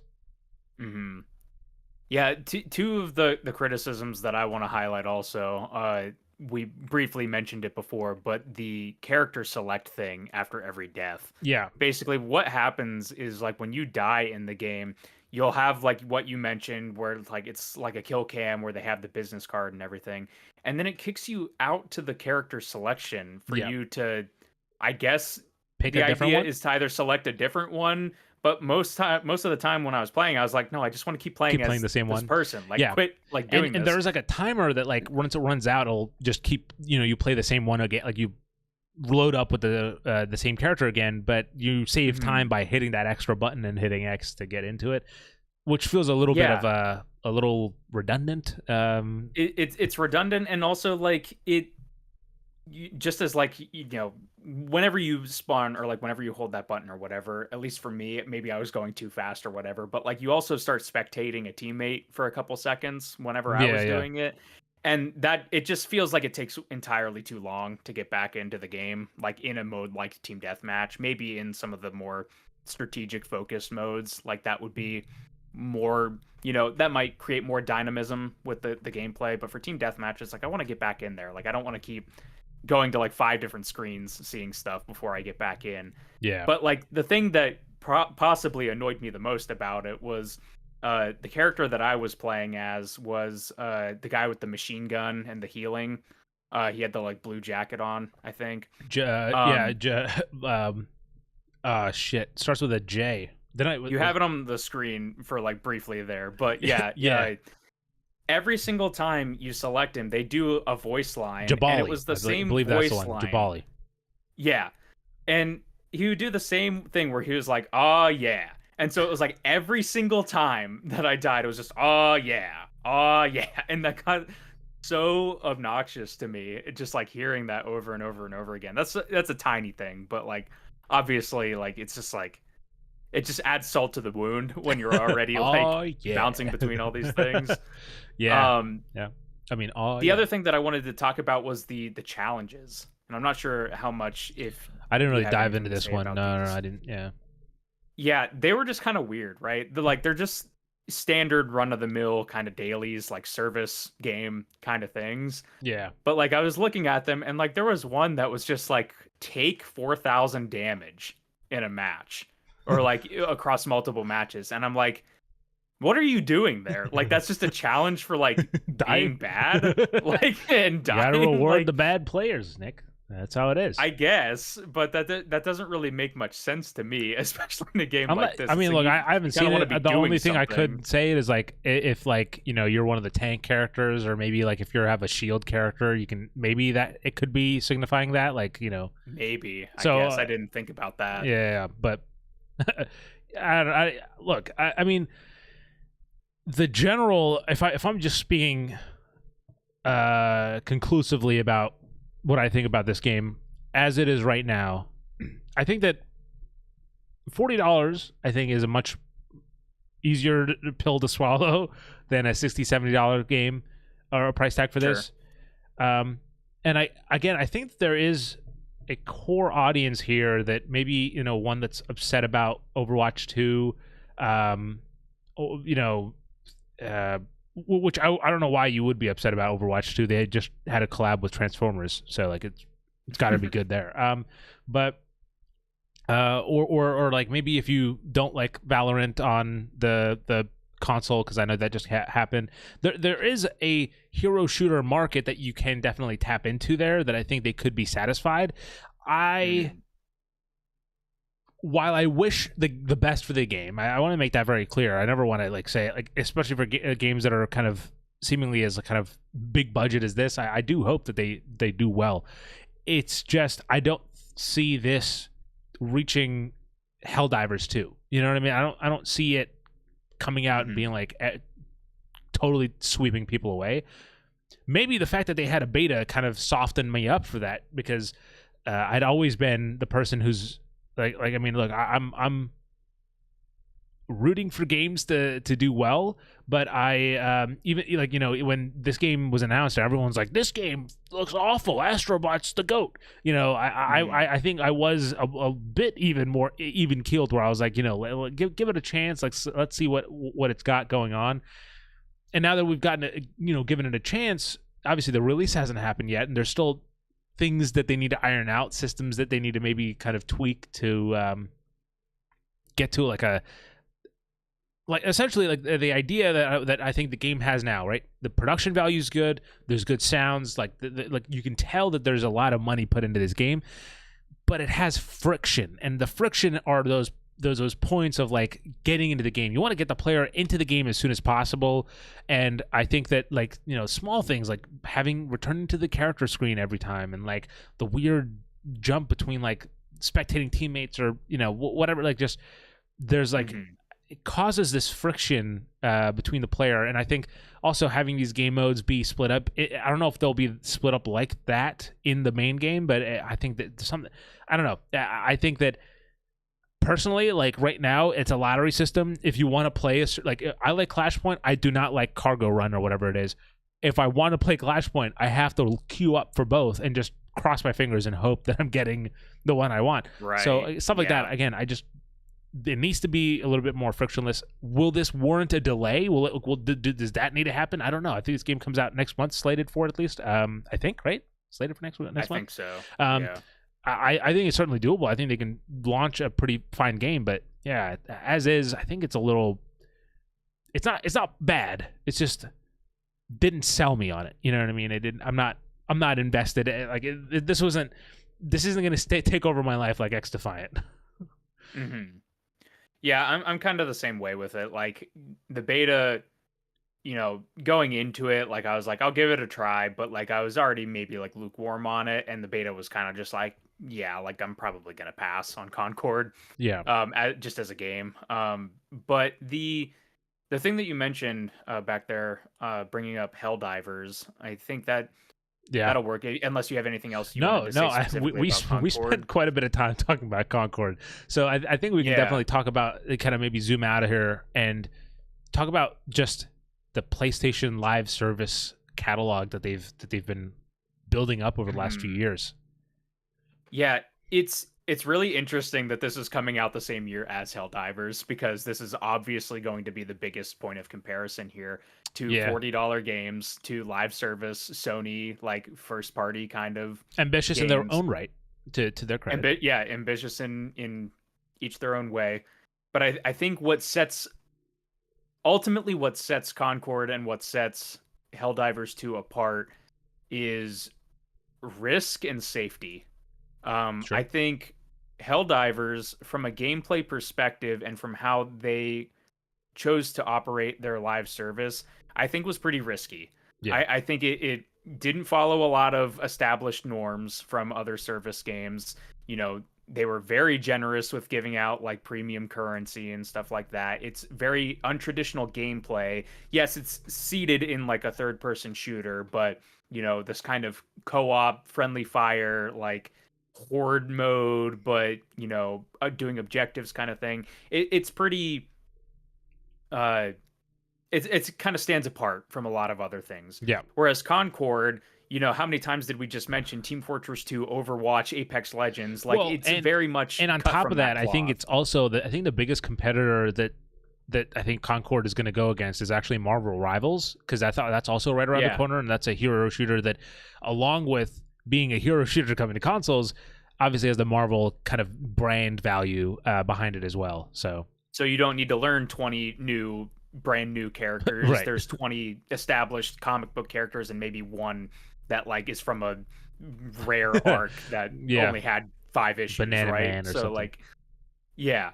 So I think that is something that is it warrants some discussion, right? Because I don't think games in the live service category can get by with being safe, right? I agree. Sure. Like I think Fortnite, there's just too much in there that it's too many options. Fortnite exploded because they were quick to adapt, right? And they switched to things on the fly. How many people who play Fortnite religiously know that it wasn't a battle royale when it came out? Like, it was a paid like survival game essentially, Yeah. Mm-hmm. So yeah, I think they were able to adapt really well, but they also, I would say now, having not played Fortnite for a while, but from gameplay that I've seen and from when we've played it, they do experiment with a lot of interesting gameplay things. Like each season they'll add like, crazy, like I saw Avatar The Last Airbender, like bending gameplay. And it totally, it's some things that you can pick up around the map that really, I mean, I don't play Fortnite as much as I used to. I'm sure I'll get back into it. It comes and goes in waves. But like, there's like there's one season they had the spider web, so you can pick up like the web slingers and just literally, I mean, after the Marvel Spider-Man from Insomniac, it's like one of the best swinging mechanics in the game, like in video games. And then they had the Avatar where you could like air ride, like ride on air. Like there's like Goku, you can like pick up Goku's like there's a random shit. Yes, your point is valid. Yeah, and like that's setting aside all the crossover stuff and kind of the surface level stuff that gets a lot of people interested, right? And then you have like some games that still kind of break out because they are combining maybe some more traditional elements. Like I would say Apex Legends, the hero shooter with the battle royale, right? Yeah. On their own, probably not that crazy. But at the time when it came out, there wasn't And as building many. on a universe that was beloved too. I think Apex had Titanfall Exactly. 2's laurel, like it was riding on those laurels for a while too, before it kind of became its own thing. So yeah, I think ultimately, you see, it's kind of weird though, also because one of the other games that I have written in our list here to talk about with the service games was arguably one of the first ones for PS5, which was Destruction All Stars, right? Yes. And that, you know, kind of Forgot a about weird that game, to parallel be to honest. Concord here. They were planning on it being a $70 game and got, a lot of comments online about that and decided to, give it away for free on PS Plus, right? And then charge like Originally, a lower price too if you want. I think yeah. Originally, this Concord beta was exclusive to people that pre-ordered, but then they were like, actually, maybe let's get the PS Plus people in here for this beta right up front. So just kind of a little interesting parallel there. But that game, Destruction All-Stars, being like a multiplayer kind of car combat game, for this day, I mean, outside of things like Twisted Metal and stuff from back in the day, I mean, that's not really a gameplay that's really explored a whole lot. So that's an example to the opposite of what I was saying almost, where it's like I do think Destruction All-Stars probably had a bit of risk in its gameplay, but still that doesn't have a long-lasting player base that something like Helldivers, I think that still having. The thing that I think Concord has going for it, the reason why I think it has my interest still to a manageable degree, is that in this gigantic roster, I mean, it's no secret that after the likes of Fortnite kind of really blew up, everyone was doubling down on live service, and PlayStation was very adamant on live service. They had a bunch of live service games that were in development, and some of which have never seen the light of day. Famously, I think maybe the biggest one that at least comes to my mind is Naughty Dog's live service game set in the Last of Us universe that they were working on. And from my understanding, it's that like after the PlayStation kind of had a stake in Bungie, I think something with Bungie looked at the game and kind of said this isn't up to par, something like that, maybe, or just doesn't function. Obviously, with Bungie being the live service kings with Destiny. So the fact that whatever Naughty Dog was working on didn't make the cut, but Concord did, like that, that has to mean something. I think that has to that's a vote of confidence from PlayStation that I want to see come to fruition. But as you were saying, I think that live service games have. I don't want to say shit the bed, but they've definitely been. I mean, I just recently played Suicide Squad Killed the Justice League, a live service game backed by the DC universe, with all these iconic DC characters, and also fell to the wayside. I think that there's the grind is a big thing. I think that's finding the balance of the grind, making it fun, making it essentially mindless is really where it needs to be. And this isn't a PlayStation. Actually, I don't know if PlayStation has a stake in this. Feel free to correct me if I'm wrong, chat. But I've been playing a bit of a game called The First Descendant recently. And for those who don't know, it just came out 2 weeks ago. It's a free-to-play looter shooter from Nexon. I believe I got that right. And look, heavily inspired by Destiny. Gameplay's third person, so it's a little bit different. But I believe Paul Tassi actually had an article about how there's icons in The First Descendant that are are indistinguishable from Destiny icons. It's so close, and they did make a statement that they're going to fix the icons or whatever. I'm not going to talk about that controversy here, but I think that one thing that game does well is that mindless grind where like you can go into an area and like I have been doing it. Like I know that I played the game with Austin. I don't think he was as hot on the game as me, but like you can I can put on a podcast, sit back, and just go to a new area and just grind out some missions. And there's other people kind of around that they can kind of join in, and we kind of complete missions together. And then once it's over, we disband. It's a weird formula. This is not a full review of the first Descendant, but like that game does the grind well. Not a lot of other games do, and I think that's where they suffer. And for a game like this that is a live service shooter, there's no overworld where you're doing the grinding here. It's just these as far as I understand, again, I don't know what this beta is supposed to be sampling here, but it looks to be just multiplayer matches, just multiplayer shooters that you're playing. So I think it specifically hits that hero shooter. It's not just a live service game. It's a hero shooter live service. I think it really dives itself into that niche more so than something like a looter shooter might be, which, I think what Destiny would be. And so what that means and how that'll shake out in the coming month as this game comes out, I'm curious.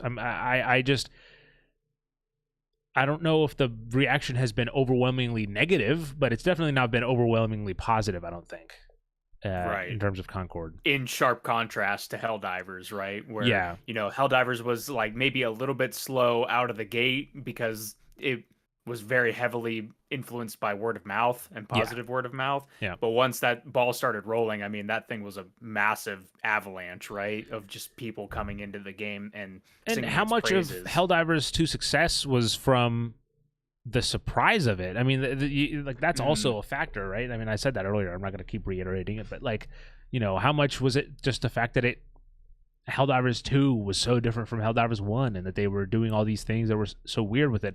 And if there is a saving grace with Concord, I really do think it is that weekly story thing where they are pushing that narrative forward. I think that is sort of similar to what Helldivers 2 does with its narrative of like it's this evolving narrative as you kind of play almost in real time. I don't know if that's what this is.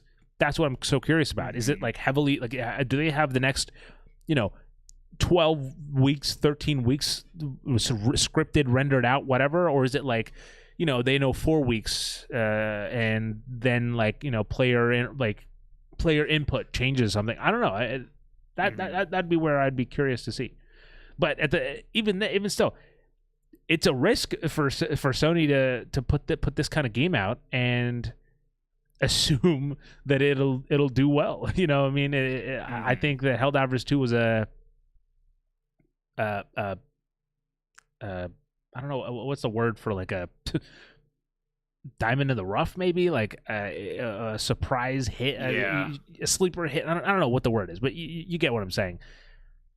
I think the other thing that I want to mention just briefly as we're like kind of wrapping up this Concord discussion, I think is an interesting point that Michael Huber made on the Easy Allies podcast when talking about Helldivers. He said that Helldivers is one of those like amazing social media games where it's like you see like 1 10-second reel on Instagram or something and you're like, what is that? Like that looks insane. Like you get very all the robot battles and stuff like that. Whereas I feel like Concord, if you see a gameplay of Concord, it's like I feel like I've seen like 5 games like this, it's hard right? to pinpoint. Yeah. So I think something about it. So maybe Helldivers is just special, right? Kind of like XO1.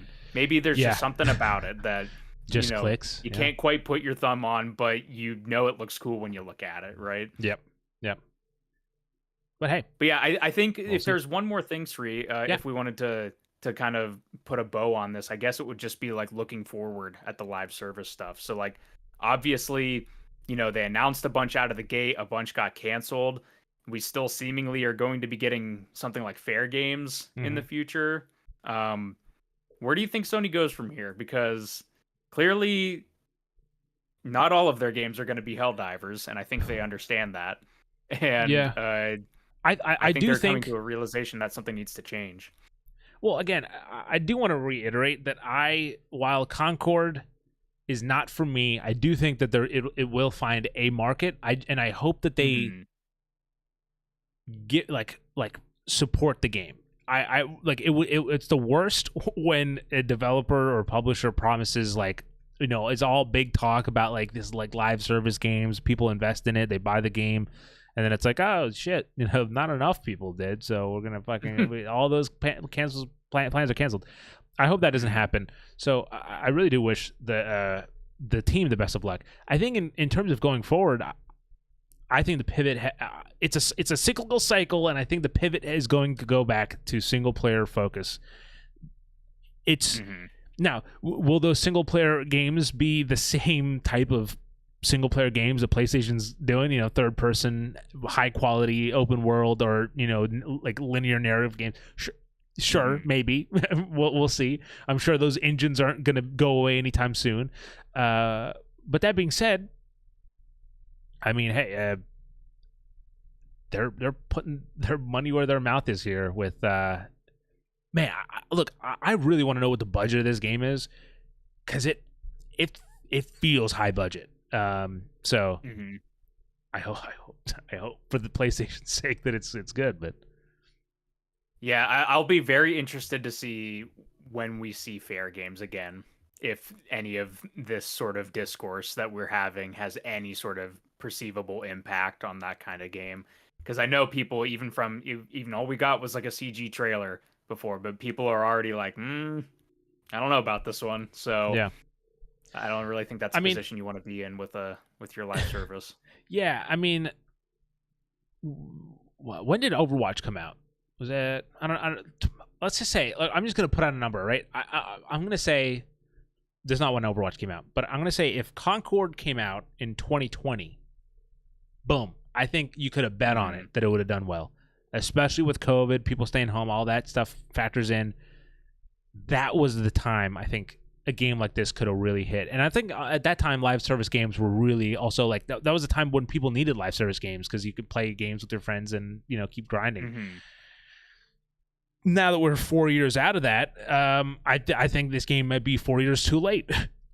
Yeah, I think that's what it comes down to. I think Helldivers, again, as you were saying, has that aspect, that social media aspect, that it's a self-marketing game. It's a sort of a self-fulfilling prophecy in a way with Helldivers too, of like how its narrative encourages you to post on social media and talk about it, and that gets more people into it, and it's that cycle. How do you get that with a game like this when you know, as you were saying, you can't put this gameplay in a police lineup and say, hey, which one's Concord and which one's fucking honestly, if you told me which one's Concord and which one's Overwatch, I haven't played Overwatch, so I would have been like 50-50 to be honest. Yeah, it's like, you know, who's to stop, or like, you know, when's the point when somebody in like, you know, 2 months after Concord's out or whatever, and, you know, there's just some YouTube video that's like, you know, has a collection of all the cutscenes that they've been putting out each week. It's like, is there going to be a point where like people just go to that kind of a thing to experience Concord versus the actual gameplay? Like, yeah, I don't know. Yeah. And I also, I mean, last thing I'll say about it, I'm curious if like this game will have any competitive field, because I think like competitively, like the no respawn thing was really fun. So again, I don't know if I know Overwatch had a huge, like Overwatch League was huge, but I don't know if like, I think that stuff comes from the publisher, right? Because like Blizzard supported Overwatch League, I believe. So so many hero shooters failed, like Paladin and etc. See, Apex Legends, I think recently had misstepped, as I've heard, with some of their monetization schemes. So you know, you either shut down your servers while you're big, or you live long enough to see yourself become a money laundering scheme. I don't know. It's as old saying goes. But yeah, for those of you who don't know, Apex Legends just had an update where they essentially changed up the monetization scheme. So like in like the battle pass, you previously could earn it for free, and it was like a set price of like, if you wanted to buy it, it was like, you know, what, like $10 or something like that. Now you can no longer earn it for free, and they split up the battle pass into 2 separate battle passes, and both are, I believe, $10 each or something like that. So you end up having to pay more. But of course, that decision is for you, the players. So you better fucking be happy. We'll talk about that if there's any developments, if they go back on that or at all. I will say the last thing to put to end on a positive note. X Defiant, they made the changes. Spider bots are no longer OP as shit. That weird bug where like the abilities go away after a few uses is gone. There's a lot of balancing stuff that they fixed. I unlocked the new sniper, and it's so fun to use. So I'm back, baby. X Defiant's good. Just sucks that the week that I had like 5 days off was the week that it was the most broken. But hey, I'm glad that I listened to feedback, and even the Division 2. I'd mentioned earlier about like Division 2 like is revamping their seasons for like new content, and then people really didn't like it, I guess. So they're like, hey, we're going back to the drawing board on this one. We'll come back to you when we have a good fix. So listen to the community and see what happens. But with that said, Nick, it's time to wrap it up with our new favorite segment. Like this, try that. And I don't know if you have one, Nick, but I sure have a good one. People, if you like ahead. Alan Wake 2, then I recommend Longlegs. It's currently in theaters. It's directed by Osgood Perkins, unrelated to Austin Perkins, by the way. Austin? Yeah, unrelated. And it is look. If you go online and you Google Longlegs, you'll probably hear like everyone be like, "This is the scariest movie ever made." It's not, okay. But that being said, it's a really good. It's a blend between like like Seven, like the classic "What's in the box." It's like that, but like you kind of make it a little bit darker and horror. I know you might be saying, how do you make a Seven darker?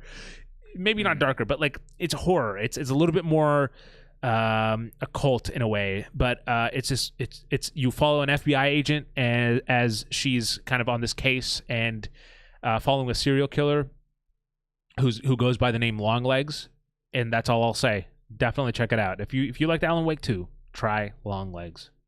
I recommend it. Nick, anything from you? Any recommendations? I recommend you. I know you liked Alan Wake 2, so I recommend you try Longlegs. Yeah, if you're not too scared, fucking. I'll give it a shot. Sometimes I am a little scary, so it's not that scary. Maybe I did not get scared at all, and though maybe it's just because my head space is at horror, so like and maybe I'm a little impervious to that, but yeah. Yeah, I didn't have one this week, but that doesn't mean that I can't think of one on the fly here. Oh shit. Let's see. How about this? I throw you a genre and then you tell me. You know what I mean? I'll say like, do you like? Okay, right? Do you like Metroidvanias? Then try ...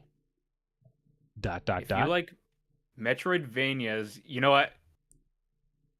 This is gonna be unorthodox. Okay. This might just fly in the face of this entire segment, right? I'm gonna go out on a limb here, right? Are you gonna suggest a game you haven't played?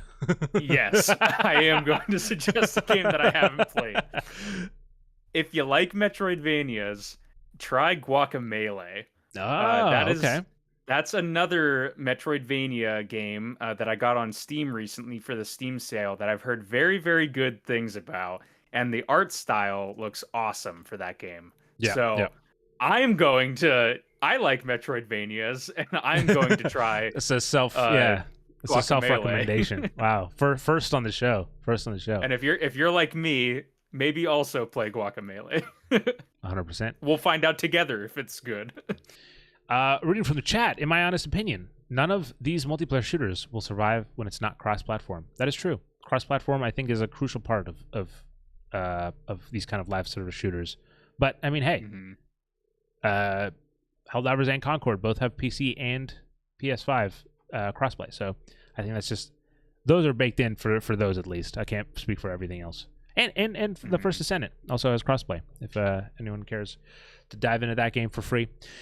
But with that said, people, we have, of course, gotten past the last episode. We've somehow outdone ourselves. I think this episode we definitely had we waffled a little bit more. So I think that was the reason why we were able to. Actually, also, we waffled a little bit more, and also, we talked a lot about Concord. I did not expect us to have that much to say about Concord. But hey, I hope you guys enjoyed another episode of the Respawn Station podcast. If you did, then please leave a rating wherever you're watching it. Leave a like, leave a 5-star review. Talk about how Nick's mic quality has gone up. And mine, apparently, compared to the last one. I apologize for the shit in the bed on that one. But it is hot on the East Coast of this here United States of America. Well, okay, I'm just going to say States of America now, just in case. But hopefully you guys enjoyed. Follow us on Respawn Station TV to check out our highlights and clips, and to check out Nick's weekly re-release of Weecember, but of course in July. And stay tuned for the last week of July, where we have a 4th unreleased episode coming out. And I'll hint at this: it's a Rockstar game. So prepare yourself. But with that said, can't be many of those on the Wii. Yep. But with that said, people, as always, thank you so much for watching. Thanks so much for supporting the show. Check out RespawnStation.com, and as always, until next time, have a good night, a good morning, and a damn good time.